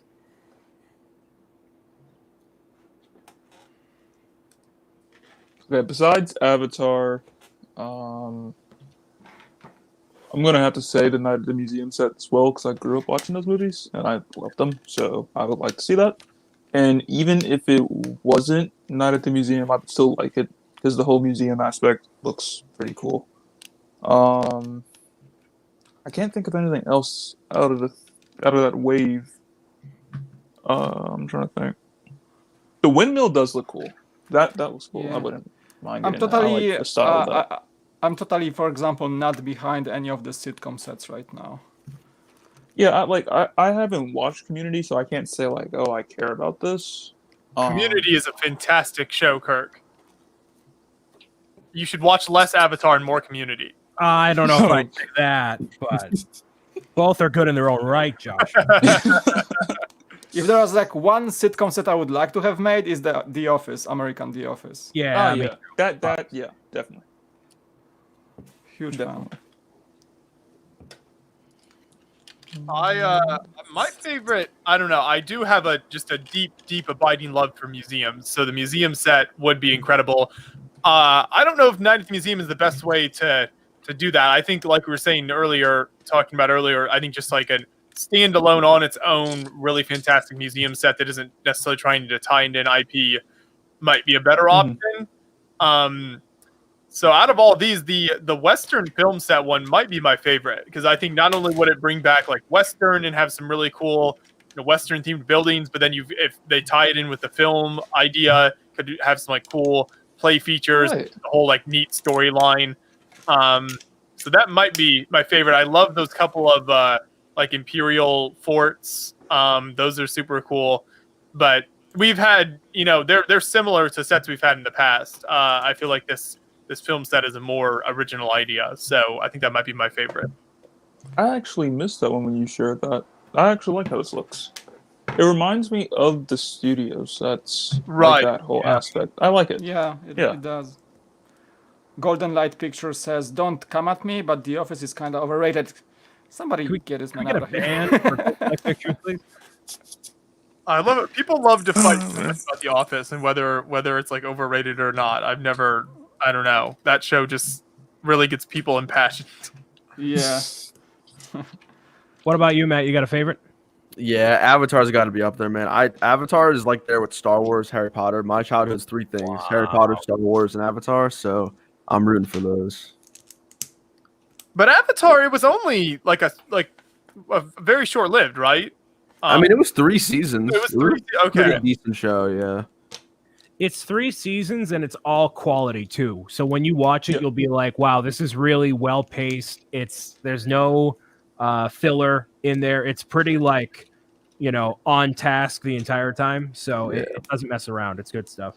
And it was good enough for them to bring back like a spin-off with Legend of Korra. Yeah, and that has even more seasons than the original show. So. Hey, Brian, if you're still waiting to get that 501st Battle Pack, it just got restocked on Lego. Hey, you know what? Let me go buy 17 of them real quick. Yeah, sounds good. And you have to send 16 to Matt. Yeah, exactly. yeah. John, you want to give me the company card real quick? That's a business expense, right? Got to keep right. entertained. Oh, God. How many battle packs are we having, Matt, right now? Ooh, okay. Too many. So, Battle Pack are we talking Anonymous group open or meeting. sealed or both? How Both. many? How Like many in general, do you have? every single one you have. All together. So I've opened 22. Oh my God Almighty! Christ. Sealed, I still have to open 34. Can somebody Actually, bring a calculator and tell me how many I'll show you Diagon guys. Alleys is Hold on that? one second. I'll move my camera. You might be able to see it. How many Diagon Alleys is that? A lot. How many Tatooines, Diagon Alleys, and Grand Pianos combined is that? See this, but that section right over there. Oh my flipping! Wow. Oh, Matt, okay. you could like invest that money on Robinhood. You could. Hey, like, you can lay out walls with that. You can have a wallpaper of battle packs. Matt, you put a lot of money into your Roth IRA with that money right there, man. Like, what do you, what you know? Jeez. That's my babies. What am I supposed to do? So put You know, them in there's- an orphanage. Get rid of them. Put it in something else. I don't know. You know there are support groups for that, Matt, right? Why would I put a little money aside for your literal children someday? It's called hoarding. It's called hoarding. No. He's not hoarding. No, I'll give Matt that. That is not hoarding. He has it controlled to like 2 sets that he's buying ad nauseum. Not See, every. Where is the line between collecting and hoarding? Like, how do we define the line? We'll talk, Mike. I'll tell you the fine line. See, it's not an issue. I can stop at any time. I just choose not to. You know? You choose not to. Sounds like me. No, it's the perfect topic to mock you, so please don't stop. Oh man. Wait, how much is Diagon Alley again? It's probably at least 3. Oh, I saw There's about Diagon 4. Alley. I saw that I built think at the about Lego store. Ooh, it's beautiful. That's a beautiful looking set, man. Oh, yeah. I'm excited to build that. The sleep deprived in 2 months. Oh yeah, it's gonna be a great stream. Oh, It's gonna boy. be something. Yeah. I need all the emotional and financial support through all the donations for creations for charity for that one, guys. You'll do fine, Brian. If I can handle it, you can handle it. I think I know where Kevin messed up. Okay. So, well, I mean, where do you start with where Kevin is messed up? True. But I think what he did was this depends when he actually woke up. So if he woke up at like 10 a.m. and then started the stream at 5 or something, like he woke up at a normal time, that's his mistake. Right. I do that every year. So I'm up like 30 plus hours. No. So I can tell you, if I woke up and aligned my sleep schedule so I woke up at like 4 p.m., I could easily do 24 hours straight. Easy. Well, yeah, I guess if you can wake up at 4 p.m. Yeah, totally. Oh, yeah. No, I would do that, and I could be up. Like, I can be awake for 24 hours and functioning, but yeah, like 32 hours, 30 hours, no. I know, it's great. I always come downstairs in my house, and every year there's a Notre Dame football game going at like the time that the stream ends, because it ends at 5 on Saturday every year. And so I always sit there and like attempt to watch for like 2 minutes before I pass out after being up for 30 plus hours. That's amazing. Yeah, I'm gonna try and get off this year from work, and I'm trying to stick for at least 12 hours. I feel like last year I was like 2 hours in the beginning, 2 hours at the end. Yeah. Gotta stick at least half. That'd be awesome, Matt. Yeah. I think that's gonna be the first time I'm gonna try to join you guys for the longest possible. We'll see how it goes. Matt, do you work retail? Yes. Okay, so talking to like my Lego store friends, like I've been asking them the past like month, like, all right, realistically, what do you think is going to happen? And if you're at a mall, and especially in New England where it's cold, it's going to be frigid. People are going to be really tired, really angry, really angsty, and there's going to be a ton of people. They're not going to be able to control it. And the line out in front of the Lego store on the day that the NES and the Mario stuff came out went all the way down to where Primark was, to the point where Primark complained. And what if every single store in the mall had that? That's not going to happen. Like, it can't. So I don't know if Black Friday is going to happen or happen in the same way. You mean? I think a lot of stores are canceling Black Friday this year, kind of like officially. So if the big guys are already canceling Black Friday, if the big guns are canceling Black Friday, all the dominoes will fall. I mean, honestly, I feel like the past few years. So I work at Kohl's. I did work Black Friday, and it wasn't that bad. I feel like the last couple of years, most of the people have transitioned to online buying anyway. I feel like there's not this huge wave of in-person purchases. Like, you'll still get huge lines, no doubt. Sure. But if you compare that to the past few years, I think the majority of people have been thinking about, okay, maybe I'll go to the store for like 20 minutes, but they're buying most of their stuff online. Sure. You know, unless you need it the next day. But as far as this year goes, I mean, I still think there's gonna be Black Friday. I mean, people are getting out and about wearing a mask as long as they're following their protocols. I think it's fine. I think it's gonna be less people, obviously. That's like a given, but there will still be people lining up at 1 a.m., 2 a.m., whatever it is for something. It's not way. So the deals have also just gotten far worse too. They have, right. Over the last 5 years, there used to be so many incredible deals on Lego and just stuff in general, and so I think that's also why you've seen a lot less people coming out. Mm-hmm.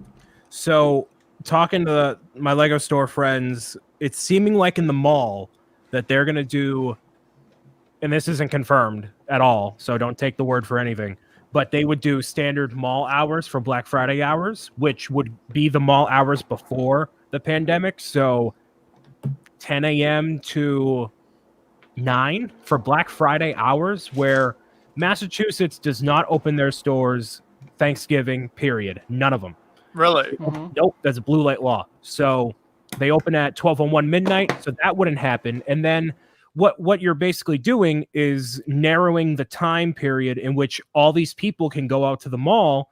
And if Lego does have a release for something, because sometimes they do, I forget what it was last year, but they released something like on Black Friday that people wanted to be in the store for, and they got it. So like, why wouldn't they go to the mall and try to get there? And I'm just imagining all these big lines around Pottery Barn, Primark, Lego, GameStop. Like, you can't social distance with that many people in all these different lines for all these different stores. It's a nightmare. I mean, honestly, if you've been going into retail stores at all in the past few months, so no one social distances there, like walking in the doors, shopping, like there's rules, and the associates will tell you, like, please keep your distance, but no one's following it anyway.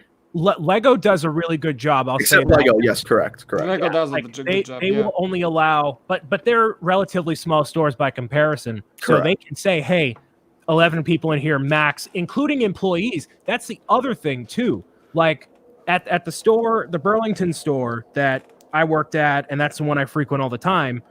That store is one of the smallest stores in the entire Lego brand retail, any of the stores. It's one of the first stores that opened in the first store that opened in Massachusetts. So between the employees and the customers, I think there can be 15 people at a time.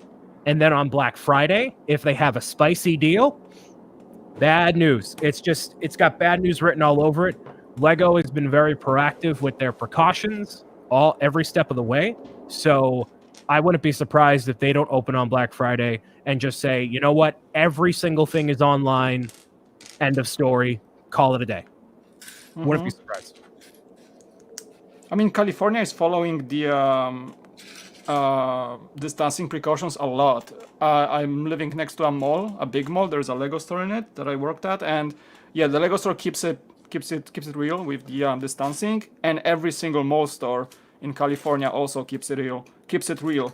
And I think that's also like the general policy in California, but the mall managements are usually very strict about it. So I wouldn't be surprised if the whole mall just says like, nope. I mean, they closed before when the COVID started, so they can close again, and they're pretty serious about it. So I wouldn't be surprised they say like, no Black Friday, go online, buy everything online, right? I think that's a California thing. Honestly. Especially, California and Massachusetts are two of the most stringent with those things, and especially with flu season and around by me, cold weather. Like at least in California, in your area, Mike, like people can wait outside in long lines. Yeah, and that's better. Yeah, Massachusetts, it's frigid. No one's waiting outside. No waiting outside. Nope, I forgot the weather aspect to it. Yeah. Nope, not at all. So that's just how it's going to be. Yeah. That's my hypothesis, but Kohl's is a big enough store that, you can distance people. The lines are going to be ridiculous. So, Matt, I'm sorry. That's going to be, walking through the desert with no sandals on. I'm lucky they like me a lot. My manager's pretty cool with me, too. my manager's like semi-new, but he's also like kind of fresh out of college, so they're very relatable. So he's usually pretty good with me. I'm just going to try and work like 5 hours on Thanksgiving Day, get that pay and a half, and dip before the craziness starts. Yeah. Do you know? I don't think any retail spots have their plans for Black Friday yet, but you think you're just gonna give him some 5 hour first battle packs, and he's gonna give you the best hours. That's it. True.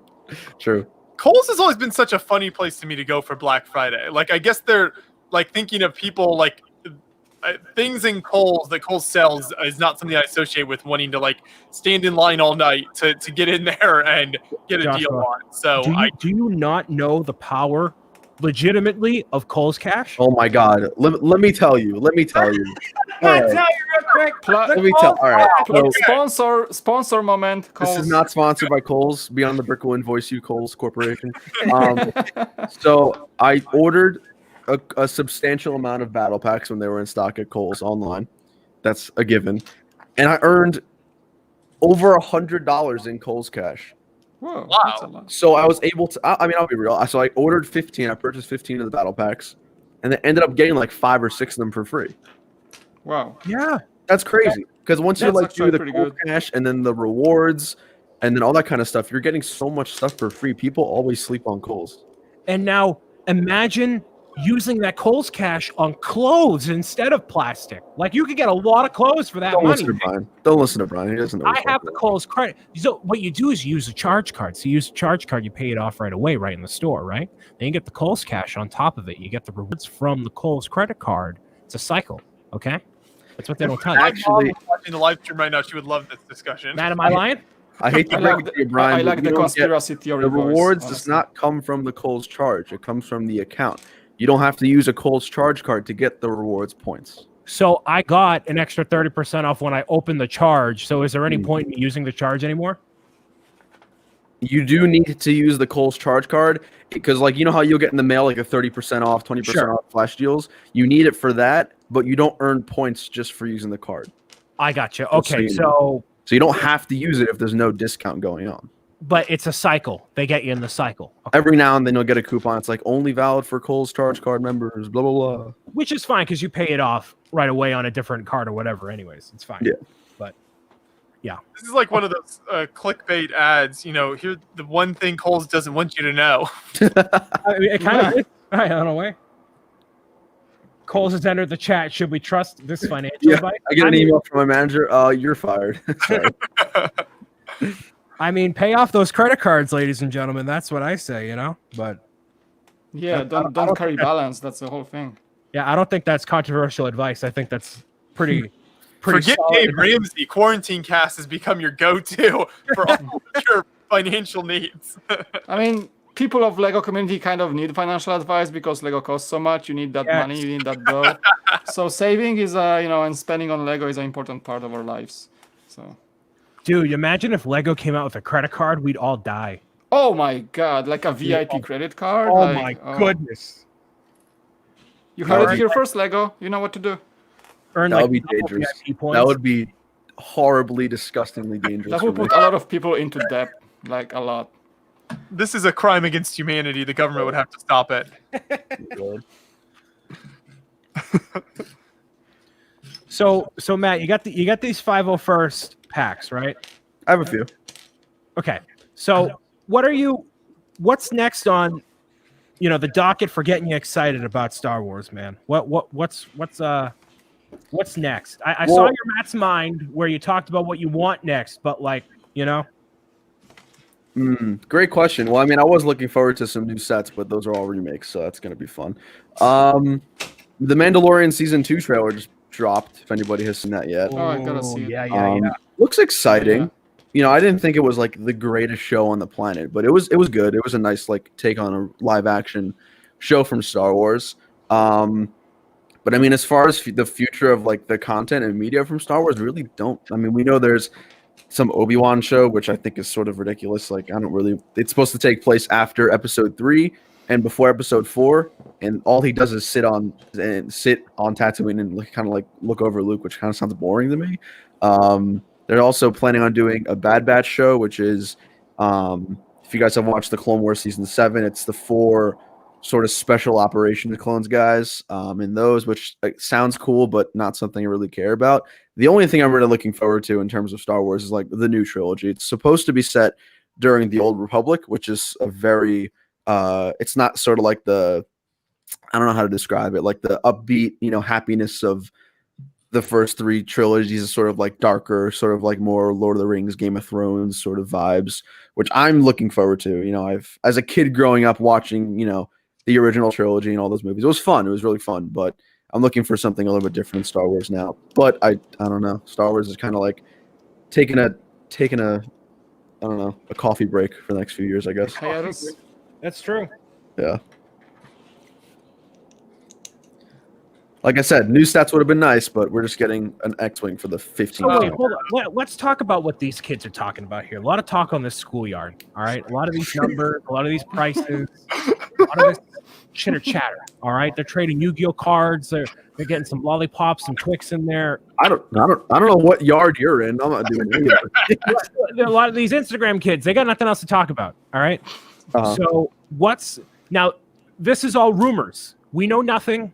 Lego is not. I mean, is this something we want to talk about? Because you could run into issues if it's rumors, nothing's confirmed. But no. Talking about numbers and whatever, because I can make up any number. I can It's all say very abstract, Yeah. Peach's Castle is coming out next year. It's 4,332 pieces, and it's set number 42069. There you go. You got it confirmed right there. So we can talk about any of this stuff. It's totally fine. So what do you like that number, Matt? Yeah. I love that number. There you go. So what do you think of these upcoming Star Wars sets? Like, what are the kids talking about, man? So the Clone Wars was a big deal for a lot of Star Wars fans. Obviously, the sequel trilogy was a little bit polarizing. I think people are a little too dramatic because it's just Star Wars, like it's a movie. But so a lot of people are looking forward to the new Star Wars sets, and of course, since the Clone Wars was so hyped up, people were like, "Oh, how can Lego not make more sets? You know, we can get some really cool new renditions of older sets like the gunship and the dropship, and just all these coveted sets in the Star Wars community."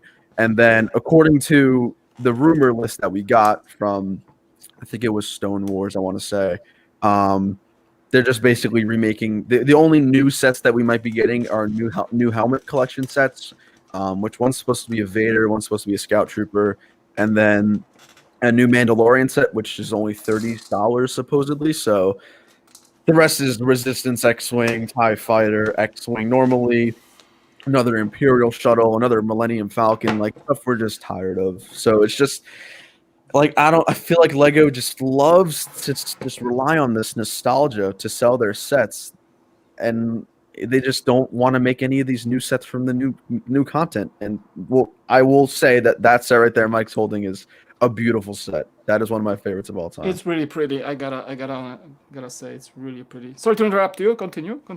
No, I was just about done. It's just the new rumors. I think these rumors are only for the first half of the year. So of course there still is like the summer wave and of course we could get, a fall wave as well. But at least the way that's looking like the first 5 months of 2021 for Lego Star Wars fans, at least for those of you who are looking forward to new sets and not remakes, you're going to be very disappointed. The most Yeah, frustrating I part saw of that the for list. me is when you're able to talk with Lego designers and you get to know them and you realize just how like incredibly talented and creative they all are and how much they bring to the company, to just have them sitting and redesigning same set for the 10th time. Not only is it a disservice to the fans, it's a disservice to the incredible talents that are at Lego that should be putting their minds to a much better use, coming up with much more interesting and original ideas. I mean, and what makes it worse too is this wave we got, obviously the 501st Battle Pack, we got the AAT. There were some great sets in it. We got the remake of the Anakin's Starfighter from episode 3. So like Lego has the ability to make these new sets. I mean, you guys know all the campaigning behind that 501st set.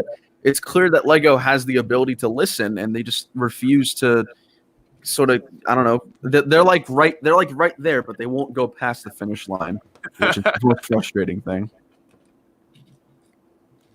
Yeah. That Bespin set is awesome. Like I actually have it over here. I could build that, but I have Hedwig right now.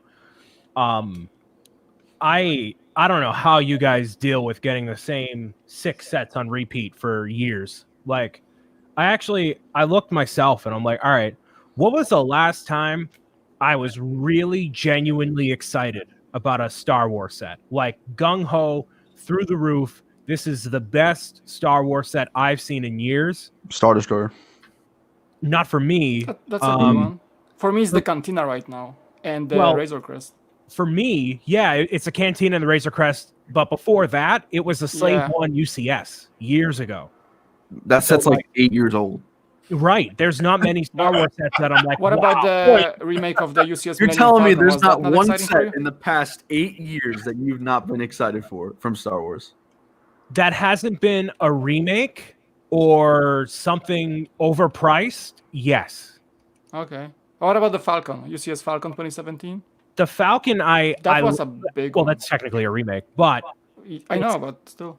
It's a really cool set. It doesn't speak to me on a personal level. I mean, I love the prequel trilogy for the environments and the characters, not necessarily the cohesive storytelling. So, got that right. Yeah. So I loved like Anakin's Jedi Starfighter, Obi-Wan's, and whatever. And this Anakin Starfighter is great. It's just that printing on Anakin is not accurate at all and lazy. Don't even get me started. No, I'm not usually the guy that nitpicks details and stuff like that, Matt. I don't like that either. That's dumb. I don't know why they didn't make it. You could have literally just put over the PSD or AI file, like brown, print it, done. Like, I don't, Here's an Osprey for scale. Like any of us in chat have an Osprey to get a sense of scale. I think I want this. I want this Osprey to walk everywhere with me. It's gonna be my bathroom. It's gonna be my bedroom. It's gonna go places. I'm gonna buy a collar for it and walk and make walks with it. Honestly, like It's gonna Wow. like hover next to me, like I'm gonna make it remote, and it's gonna hover next to me on my walk. Yeah, that's how excited I am to have this thing. Honestly, so cool, so cool. Mike, I've never seen Mike this happy, which is not I know, like amazing. dude. Like, and that's a technique set. That's not something you would tell about me. Like, sometimes I hate building technique, and this thing is just, I don't know. It just speaks to me on so many levels as an aviation fan, and it's a really good build. And I think Lego had a shot in the foot, honestly, with this one. It's so sad to. It should not have made it from the ideas room, honestly, from the Lego brainstorming room, whenever they think of sets. It should not. It should stop there, and the world should not know about it. It's so good, honestly. That's my opinion.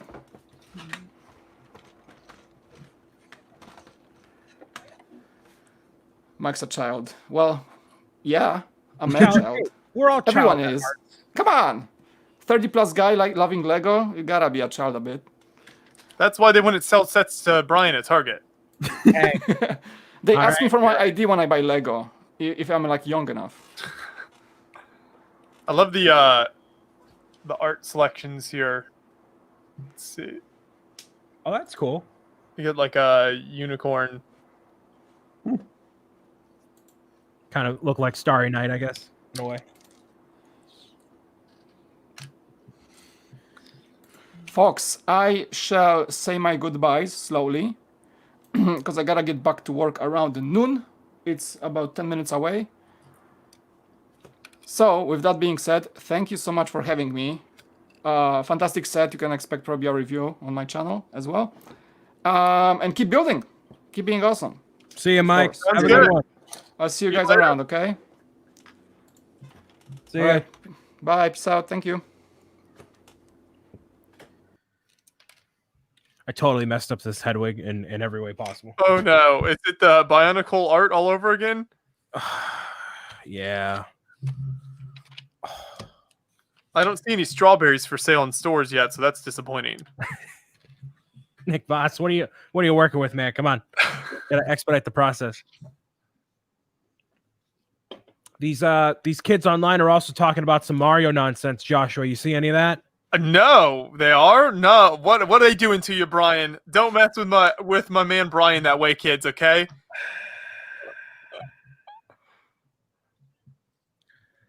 So there's some price points that are clear indicators, I believe, of what's to come for the Lego Super Mario line. There have been a couple other people that have covered it. Just Too Good was one of them. So I don't have the list on me. A lot of them now, this is me really extrapolating from the prices and whatnot. And I think that Lego Super Mario is one of the only themes that you can really extract from details based on the prices and whatnot of this line. Because Star Wars, you can bank on, okay, you're going to remake something, you could do this, could do that, whatever. But right now, Mario is in such an interesting spot with how new everything is and what they could do that I can kind of think of a game plan just based off of what they're doing with this next wave. If I were to speculate, okay? Which I will, because we got nothing else to do. Sorry, Matt. I'm going to drone on about Mario now. I'm actually looking at the rumored prices for the 2021 Mario sets right now.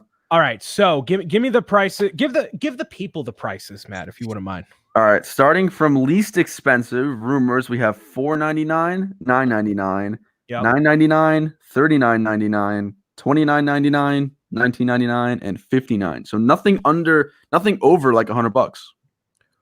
Which is a good thing. That's a good thing. A very good thing. Oh, but how's your Peach's Castle going to come out of that, Brian? Let me pop. Okay, sorry. His dreams are ruined. Oh, they're not. They're just getting started, baby. So, obviously the $4.99 character pack series 2, easy. The two $9.99 ones, 2 more suits, easy. The other easy one is the $60 one, which I full believe will be another starter course because why not? You know. Now the question is it going to be Luigi or a different character? So Luigi, you would think makes the most sense right out the gate, because it's Mario's brother. But I have a different theory on who it could be, just based off of the importance of the character and broadening the audience a bit more. Yeah, I agree with you. We know it's not going to be Bowser because Bowser's already been made. And I thought, they would either make a starter course, like a new one, or just have Mario. Because if you do Mario and another character, then you open a kind of rabbit's hole. Where do you draw the line? So I think if they're going to make another starter course, it would not be Luigi because he's way too similar to Mario. And all of the outfits that are already out are specifically branded for Mario. Nintendo, very strict on all of that stuff when it comes to this character wears this suit, blah, blah, blah, blah, blah, blah, blah. They're not going to want to mix and match the Mario and Luigi stuff. That's not how they operate. That's not the branding. That's not a modular system. Nope. It's not a part of the system. All right. That's not how they operate, just like Lego. So I think the next starter course character is going to be Peach, releasing in 2021. Because as much as Mario is the main character of all the Mario games, very important, there isn't necessarily that draw for little girls to play. And Peach is becoming more and more of an independent character, less so just the girl who gets kidnapped by Bowser. And I think those two packs could lend themselves to something Peach orientated and would leave a really good opportunity for a lot of little girls to be playing with Lego Super Mario. And, some people might say, well, girls can play with, Peach and or rather with Mario and vice versa. Obviously, yes, boys are going to buy it for Peach, but just like how Friends are the mini dolls, like those just sell better with young girls compared to other things they've tried in the past. So if it's in a different form factor, if it were Peach, then that would be capturing that girls market, even though boys can play with it and all that. So I think that's what's going to happen. The other price point sets could literally be anything because all the other ideas that Lego Super Mario has had are all original ideas. So I have no idea. But the fact that none of these are $100 is stellar because I believe by summer, we're going to see minifigure related things. You're going to launch with that D2C of Princess Peach's Castle in August, just like you saw with the NES, because Nintendo is popular enough that you could absolutely come out with one UCS set a year. Star Wars gets 2. There's no reason that Nintendo couldn't get 1 a year. So I think that's where you'll see the integration of minifigure related things. And the plan's starting to come together in my head. If I'm the marketing guy, I see it. So this is very good. How much is the starter course in terms 60. of what was it? 60. And how many pieces?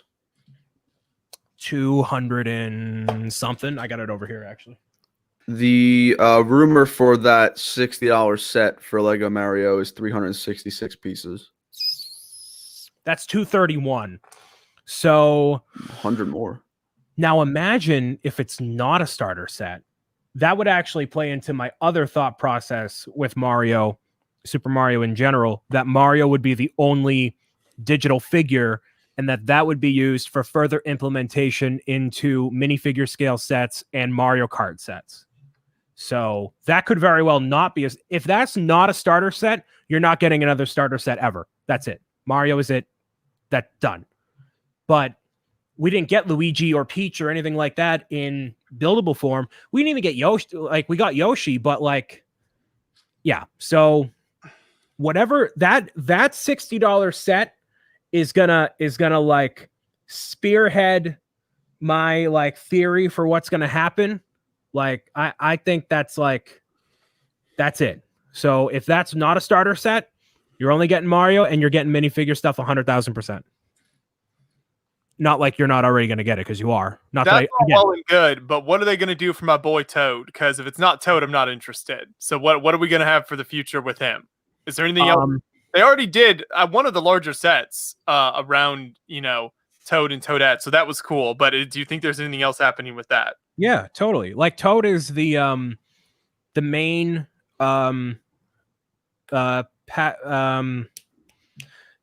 passive enemy, but like a friendly character. So you're meant to have a ton of different Toad characters in different colors, and that like it writes itself, ladies and gentlemen. The Toad hat being one molded piece in different colors, his head is already the shape of a minifigure. Like, come on, like it just fits.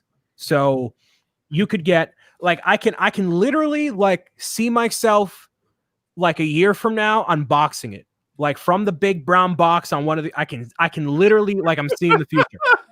Like that's how convinced I am, Joshua. Like I'm gonna crack open this box from Lego and I'm gonna be crying. I'll be a crying mess. I'm gonna be an emotional wreck when I have it. Please record that, Brian. 100, oh yeah, totally, 100%. But I can see it, and it's gonna be in a big giant box, just like Cinderella's castle. And you have a few different Toad in there. You have Mario, Peach, Lakitu. You have the painting on the left side of the castle for the Bomb Battlefield. On the right, you have the secret slide at the top. And then in the very top of the castle, above where the stained glass portion is of Peach, you have a spot where you can put Mario, digital Mario, place him in there, and he plays the lobby music for Mario 64. It literally prints itself money. I don't know what more it takes to get me on a flight to Denmark to relay to these guys, hey, this is what you got to do. All right. I don't know what it's going to take. And then Matt, you can come with me. You can talk to the Star Wars team and be like, give me more battle packs and stop making ATSTs. Stop doing it. Oh, that'd be great. Me and you on a flight, we could do some damage in Denmark, man. I would love to talk with the Lego design team and just like sort of understand what the thought process is. Because when I was at Celebration last year, I was able to meet. His name was Jens and Caesar. I think they were both. I think Jens was the creative director for Star Wars. Both of them were standout guys, like awesome. And I just love to be like, so why is this the X-wing we've gotten in the past 4 years? And why would you not listen to what other fans are saying? Like, I don't know. It's so baffling to me. They can do so much money. Brick Wiz, Bricks O'Brien fan media days coverage for Beyond the Brick next year. Dude, you know yes. what? We fly us would out to Denmark. We'll represent you. Yes, absolutely. We would take over the country. We'd be like, nah, this is us now, baby. Yep. This is us. You'd never be allowed back in. Yeah, that's fine. I don't care. I got one shot, baby. One shot. But yeah, Matt, that would be a good conversation. Unfortunately, that would be a conversation to have like not on a podcast. That would have to be like a private discussion because they probably can't like talk about that stuff. But you got to think that's Disney or stuff. Yeah, it has to be Disney. Yeah, because when there was like the Clone Wars TV show, when it was like being produced before it stopped, like they were making those sets. They weren't making the N-Teenth remake of the Millennium Falcon. So I think Disney's just like, listen, you need to reap all this stuff with the original trilogy and the sequel trilogy because they're very similar. So in terms of like the vehicles and what we see, I'm saying. But yeah, I don't know. I don't envy your position just because of how exhausted I would be from all of that. I mean, if there is one good thing to not having sets to look forward to is I can like actually not, like have money in my wallet. I mean, so like that's something I'm pretty much looking forward to. I'm gonna take a picture, have it last forever. But you know, it's not the worst, but it is frustrating for sure. That's why I'm so sorry. Go ahead, Josh. It's good for his bank account. Exactly. Right. That's why I'm thankful with the Mario stuff. It's all just starting, so I can still be excited until they remake everything again. Yep. Even though I'll buy it all over again anyways. Well, speaking of money, I have to go earn some money to waste it more on battle packs. Hey. Thank you guys for having me on. It was a pleasure as always. Oh, great work on the Clone Army videos, by the way. If people haven't checked out Matt's, he did a series of 3 mocks based on Clone Army custom minifigures that we have posted on the channel. So it's some really cool mocks that he made. So if you haven't checked that out, very cool stuff. Hopefully we can get you to do some more of that in the future if possible. Yeah, absolutely. I should be good for next week too. I mean, school's all online, so as long as I get it done, I should be good. But you better get it done. We got to talk about Star Wars. next week's quarantine cast, Star Wars only. If you're not, I'm down. Not a single mention of Nintendo will be allowed. Nope. No Mario, no Nintendo, no nothing. Just Star Wars, and I'm game. Okay, we'll see. We'll see. All right, guys. Have a good one. I'll see you later. Later. Peace out. Man, these architecture sets, I love how they look on display once they're finished, but there's so many, like, the buildings and everything are built with all these 1x1 pieces. They're just really tedious putting these sets together a lot of the time, and so the build process isn't always the most enjoyable, but they just look fantastic on display. This Trafalgar Square set in particular, I think, is going to look amazing. Such a cool location. They always, whenever you're in Trafalgar Square, like in front of the museum here on this part of the like concrete pathway, there's like crazy chalk artists doing stuff. I have a photo of like it's like I think there was an artist doing this massive like 10-foot by 10-foot square chalk art of King Bob, and it was like one of the Despicable Me minions, wow. like a crown on. So it's like all sorts of like really crazy stuff going on there in front of the art museum, and then you've got Nelson's column surrounded by the lions there. So it's very cool. Should we let Kirk back in or no? If he's not gonna stop talking like a robot. I'm trying. Look, don't. It's not my fault. It's the fact that I'm having a Wi-Fi outage at the moment, and it just came out of nowhere. So I can't even read chat like I normally do. I'm using mobile data. They're talking about how much they love everything from the 90s and hate Back to the Future and Ghostbusters. And I was like, yes, finally some correct opinions in here. Finally, we have proof that Brian is the true liar because I was in chat still. I could see once I left the stream. Brian is the real liar, not me. Not me. Nope. But I did finish the Wait, what were we saying? I was gonna say I think I messed up Hedwig again. Yeah, I did. Dang it! All right, sorry, Kirk. Go ahead. I was saying that I did finish Rise of Voldemort earlier in the stream. I just put it off to the side though. Cool. But good. There we go. Yeah. So I actually like how it looks. I wish I had gotten maybe like one or two more because the parts in there are pretty good, like I thought. So I'll see. I'm just building the Hogwarts Express now. So trying to decide if I should finish this all on this stream today. I don't know. Once I finish with this step, I might have to call it. Give myself a break and pick back up next week. How many bags is it? It's 4 total, but each one has a fair amount of pieces. And like I said, with this small building, it wears you out and it becomes tedious after a while. No, Joshua, you got to do it for Horatio. You got to do it for him. Oh man, that's true. You got to do it for him. Dude. Oh man. All right. I gotta do it for Horatio. Thank you for the inspiration, Kirk. You know how to inspire me.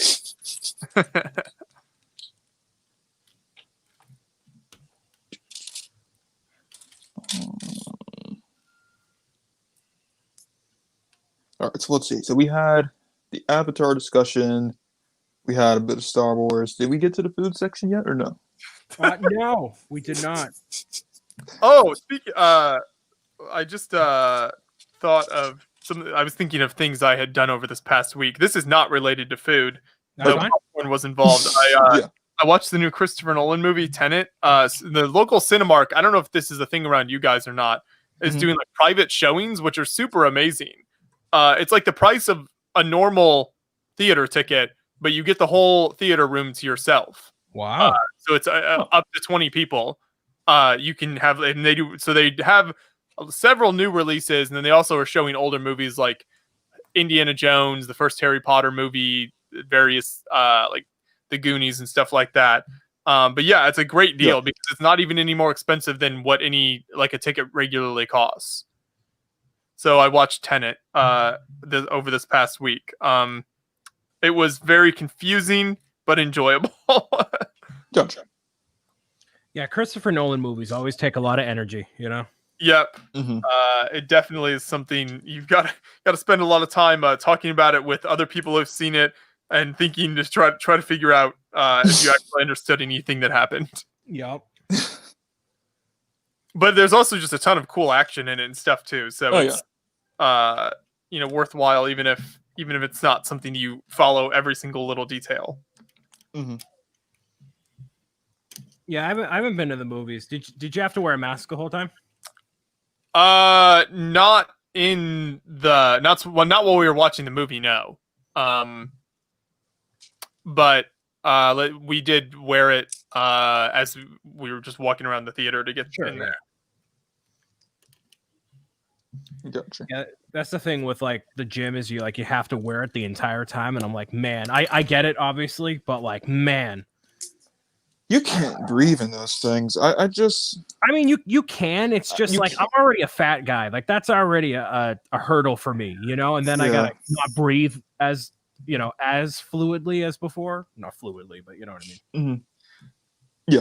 John and I have got to visit you, Brian, and introduce you to some pickleball outdoors in beautiful nature, no mask required, good exercise. Hey, I'm down. Well, Yeah. I keep waiting for you guys to make this Boston trip one of these days. I'm ready for you. Yeah, we got to set that up. I gotta talk to John and figure out a time that we can road trip over there. I think that'd be a lot of fun since we haven't really gone anywhere.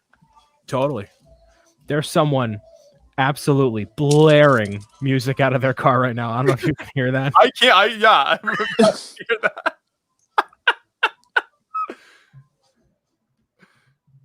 Thank you for lowering a person outside of my window. Appreciate the support. It's just one of your fans stopping by. That's it. Yep. It's perfect. I totally messed up this Hedwig, dude. Oh no! You were doesn't- so it intent on Mario predictions that Hedwig just completely fell apart. It's just Well, we might stop after this section here, and you can we can both pick back up with our builds next week and figure out. I think that's the way to go. might have to happen. How's everyone in the chat doing? I feel like there's been a lot of discussion among us 3, 4, 5 of us that I haven't checked in with y'all. I hope y'all are good.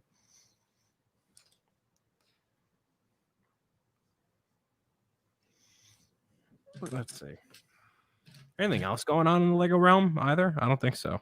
Not right now. When do we start hearing about January stuff? No idea. There's like the discussion starts now, so that's about on pace. We'll have pictures for January stuff by middle of December, I think.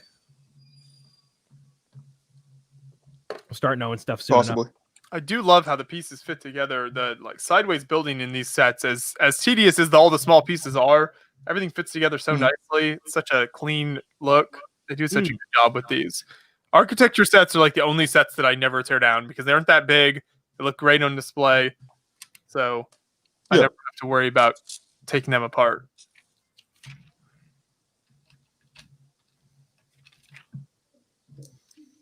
Okay. I gotta correct this Hedwig, man. I don't know where I went wrong.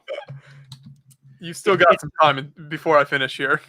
Yeah, it's the little technic itty bitties that really like mess with you, you know. Fiona says she'd hope to build Trafalgar Square at the same time as me, so please stop so she can catch up next week. Well, you can just watch the stream later when you're building, and then it'll be like you're building right along with me. And then you also get the additional commentary of everything else we talked about. Now I really want to just sit down and do a Trafalgar Square review video, but it's actually just an excuse for me to talk about Horatio Nelson the whole time.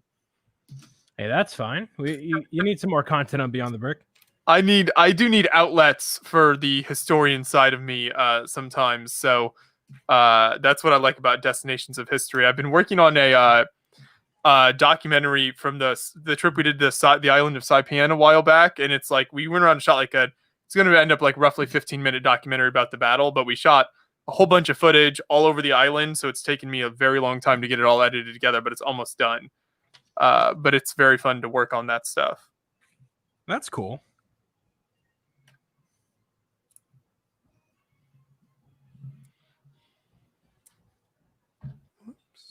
And then Kirk's gone again, Mr. Oh Robot. no. They have it some. We really need to have a talk with him about professionalism. Yeah, right. First it was the Kohl's comment. Now it's this. The trolls comment is always going to be funny to me. Oh, it's stellar. I didn't even register what he was saying at first. Like, I didn't see Kirk's reaction, but man, what a reaction. And Kirk's reaction, it was just so, I'll bring him back in. The thing I loved about Kirk's reaction with the trolls, it was so genuine. Like, it wasn't like, it was Kirk's like genuine reaction. I mean, nothing to do with like who the designer was, who was saying it. Like, that's just. That reminded me of like, I remember I was in the live stream last year for the 24-hour stream, and somebody in there, like a bunch of people were in there while Justin Ramsden showed up live from the Lego store, and you said like, "Oh, that's Justin Ramsden," and someone else was like, "Isn't he the designer of the Stranger Things house?" And you're like, "Yeah, it is." And one guy in the chat's like, "I hate that stupid set." I'm like, "What?" What? And I'm like, "Did you really just say that?" And like, no one acknowledged the comment. Like, you just kept talking to Justin. I'm like, "Wow, all right, that's fine." All right, Coolio.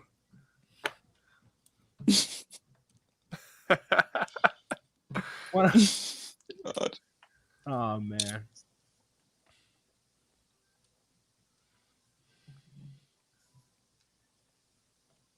What a time, man. I keep thinking about that stream. I'm excited for it, man. Yeah, it's always a super fun time, you know, even though I'll have been up for 30 plus hours by the end of it every year. So one reason I got up that early is because we don't push this as much anymore, but for most of the years that we did it, we would do local news. I would go and do local news interviews with a couple different stations, and they like local news from the area around here where I live, and they would promote it, and it was just kind of a fun thing to do. And so I had to be up like scheduling and communicating with people for that to set up the news interviews before the stream started. We didn't do that last year because we got back from Brazil like, I don't know, 2 days before the stream or something insane from our big long Antarctica South America trip. So we didn't do anything like that last year. Kirk's black now, just completely gone. Black screen, yeah. Kirk, we got to have a talk with you about professionalism on the stream. You need to not. I'm trying. You're not trying hard enough, Kirk. Okay, try harder. You know what? It never happens I want like this. Ryan, you know what? Just tell it. There's levels of professionalism out of you, Kirk. Okay, until you can give that to us, Okay. I don't know, man. Oh man.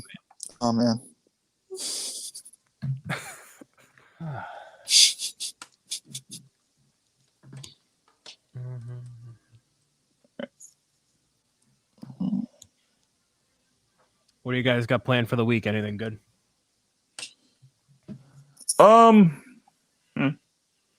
Honestly, I don't know. I was supposed to do a stream this Saturday where I play Alien Isolation. Yeah, you're not doing that. But that's being we're not.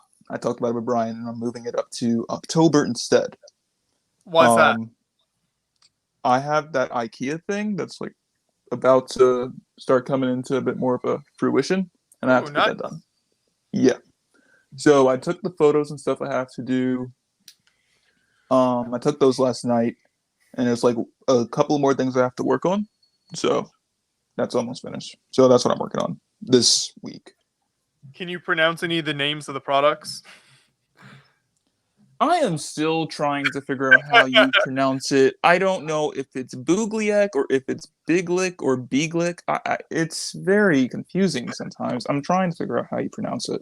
Because I don't think that's been mentioned in any of the stuff I've read, how to pronounce it.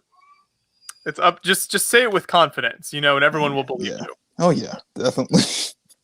Like, I want to say it the right way when I work on the other part, but I'm like, I don't know how you pronounce it. This is going to be a bit of a difficulty. On Friday, they're coming out with the Super Mario 3D collection. Oh, is that the one that has like several different older games with it? You got Super Mario 64, Sunshine, and Galaxy on one cartridge. Oh, Sunshine would be fun to play. That's one of the few Mario games that we played extensively on the GameCube when I was a kid. Yeah, that's all coming out on Friday. Very excited for that. That's gonna be a long weekend for me.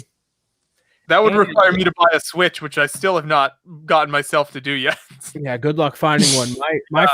My friend found one offhand at Target one time. That's it. They're kind of hard to come by. The crazy thing is, during quarantine, when you would think I would have lots of time to do gaming, I've done less gaming during these last 6 months than I did in a long time. I don't know. I guess I have just forced myself to be more productive during this time instead of heading down the gaming route or something. But So what have you been doing? Just other projects? Just the first several months were catching up on a large backlog of things I needed to do related to sorting a whole bunch of sets I had bought that needed all sorted and gone through.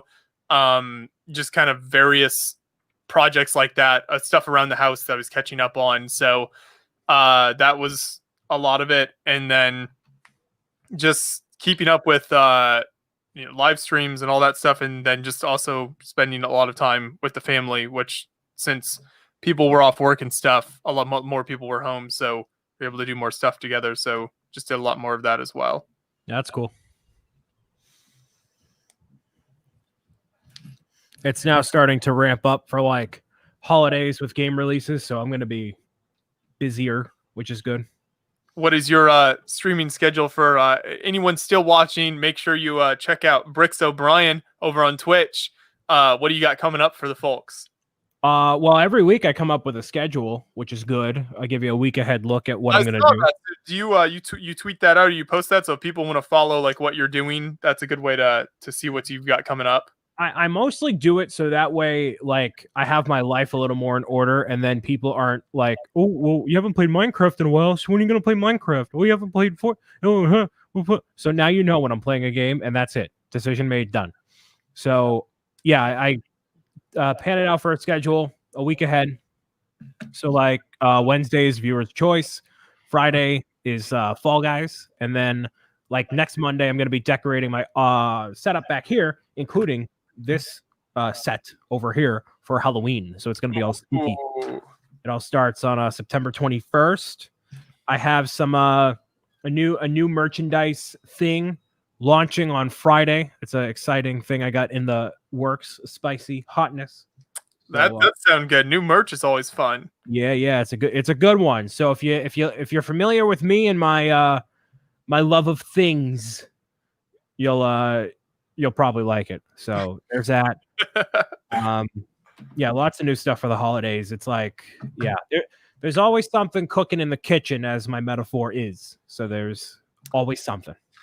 If you ever want someone to do awful with you in Fortnite, I could join you in a game sometime. No, I was gonna have Kirk be on, but he was like, "Wait, I don't play Fortnite that often." I'm like, "All right, whatever, it's fine. Don't worry about it." That game is horrendous to me when I'm by myself. I've just never enjoyed it. But when I'm with other people, it suddenly becomes so much fun. Yeah, I'm like, exactly. How is this possible? Wait, Brian. You said you were gonna have me on? Yeah, I did. I messaged you and I was like, "Hey, I saw you were playing Fortnite." And then I didn't respond for a while, but then I said, "Yeah, I was going to ask if you wanted to be on, but if you only play it occasionally, then whatever." And then you just I didn't know that's why you were asking. I was like, "Wait, what was the reason why you asked?" And then I didn't see that part to the message. Oh, yep, that's why. Yep. I wish you would have. Gosh darn it. Okay, well, next time we'll plan it. Next time I'll join because I only get I'll on join you guys for a game sometime. Yeah, it can be the trio of us, and we'll just all get our all butts kicked together. Well, Brian, I don't actually know. Are you? Do you consider yourself to be pretty good, Brian? I can hold my own ish, but I'm like if I'm the best one on the team, then that's a problem. But I can hold my own for a bit, but if it's pretty intense, because I switched over to PC not long ago, so I'm still not the best. And like I said, I don't play it that. The only time I play it is if it's my friends that are on, and I just use it as a way to communicate because that's the only time that they're able to talk. It's oh, just get on Fortnite. I'm like, okay, I wanted to call, but we can do that, I guess, and talk. But no, I don't know. So yeah, I don't mind doing it. Just hit me up and It'd be we can fun to definitely try work out a it game sometime together. out. Oh yeah, definitely. Get more of those collaborations, do more things. Yeah. I can go into, Brian comes over and does Lego for these streams, and I can go into Brian's world briefly and try out gaming and see how it goes. You would do all right. We could run shop a little bit there, and you can play on my terms too. Because I believe it or not, I'm slightly more tame here than I am on my streams. My streams get spicy. Oh, now you've got my attention. Yeah, they get a little spicy. Nobody's safe. Like last time, Mike showed up for a brief minute, and Mike so I sent them some of the Harry Potter minifigures from when I did the video, and I felt out the figures for him, and I gave him by accident 3 Dumbledores instead of some other figures, and low key. He tore me apart, and I'm like, listen, Mike, I took time out of my schedule to get these figures for you, and all you're doing is literally tearing me apart. Wow. So he showed up and used his Prime Gaming sub, and then I went into this solid minute 30-second diatribe about how Mike needs to lay off on this Dumbledore. Literally, he mentions 15 times in the video that he made. Brian gave me 3 Dumbledores. He messed up, but that's. And I'm like, Mike, I gave you these figures. What? So I went on a whole minute 30, 2-minute I just went off. I got all that energy out, and I made it funny, obviously. But yeah, it was good. So no one's safe. Nobody. Sounds like fun. I'm in. Yes. I call out Kirk too. Literally everybody. Oh yeah. Kirk is familiar with the hotness. The spice. I am. And the actual spice because of the pickles that I saw. Oh yeah. That part. Oh man. Oh, you got to send those before the 24-hour live stream so we can together, Brian, have do that as a fundraising challenge. You want to do it too? I would do it for the charity. Yes. You sure? I don't want to do it, but I would do it for the charity. All right. I can also it'd probably make for some great video. Oh my goodness, yeah. No, I can make that happen. We'll talk. That'd be great. Yeah. I would totally do it at a certain whatever appropriate fundraising goal. Of course. I can have my people talk to your people, and we can make that work. Oh, I see where I messed up. The gear is on the inside out. Oh, I'm an idiot. Finally, I'm just finishing, so you found it out just in time. Yeah, I did. Wow, I'm stupid. Nice. Bam. Boom. Look at that. Savage. Now it's going to work flawlessly.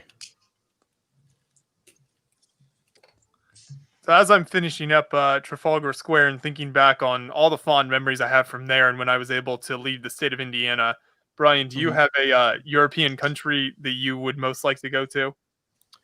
I have talked in previous content that I would love to do a Bricks O'Brien European World Tour and meet up with a bunch of fans of not only me and Beyond the Brick and everything else in Leicester Square, UK.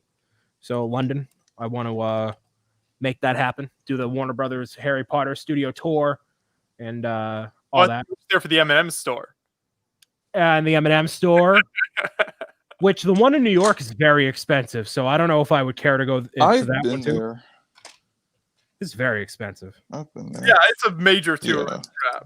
Yeah. Jim Gaffigan has a really funny stand-up that he does about the M&M store. Oh yeah. Yeah. I'm trying to think.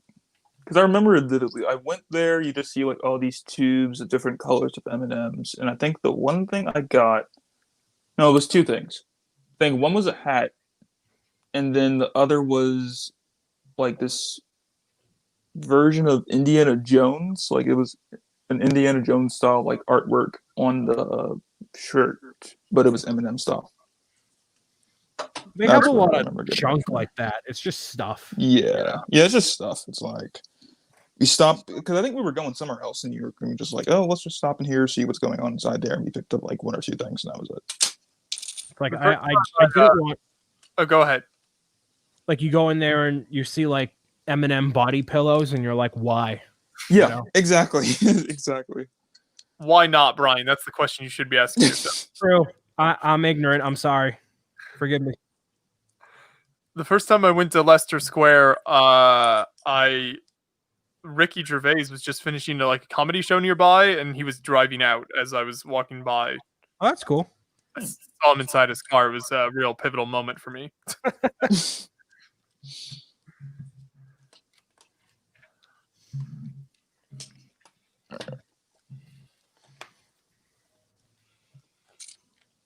Okay, I'm gonna stop here. All right. We're gonna pick this up next week. My fingers can't take any more tiny 1x1 pieces. But the art museum is pretty much done. I think that's finished. It has these cool wall pieces you pull off, and then it comes out art inside. So that's pretty cool. Very cool. One of the many fantastic free museums London has to offer. If anyone's ever in the area. How much you got left on your build, Brian? Now with the corrected headwig, I can do bags 3 and 4. So ideally I can have this finished as well as starting something else next week. Who knows what the, if I take a trip to the Lego store, see if something's popping over there. If not, I'm sure I'll figure something out.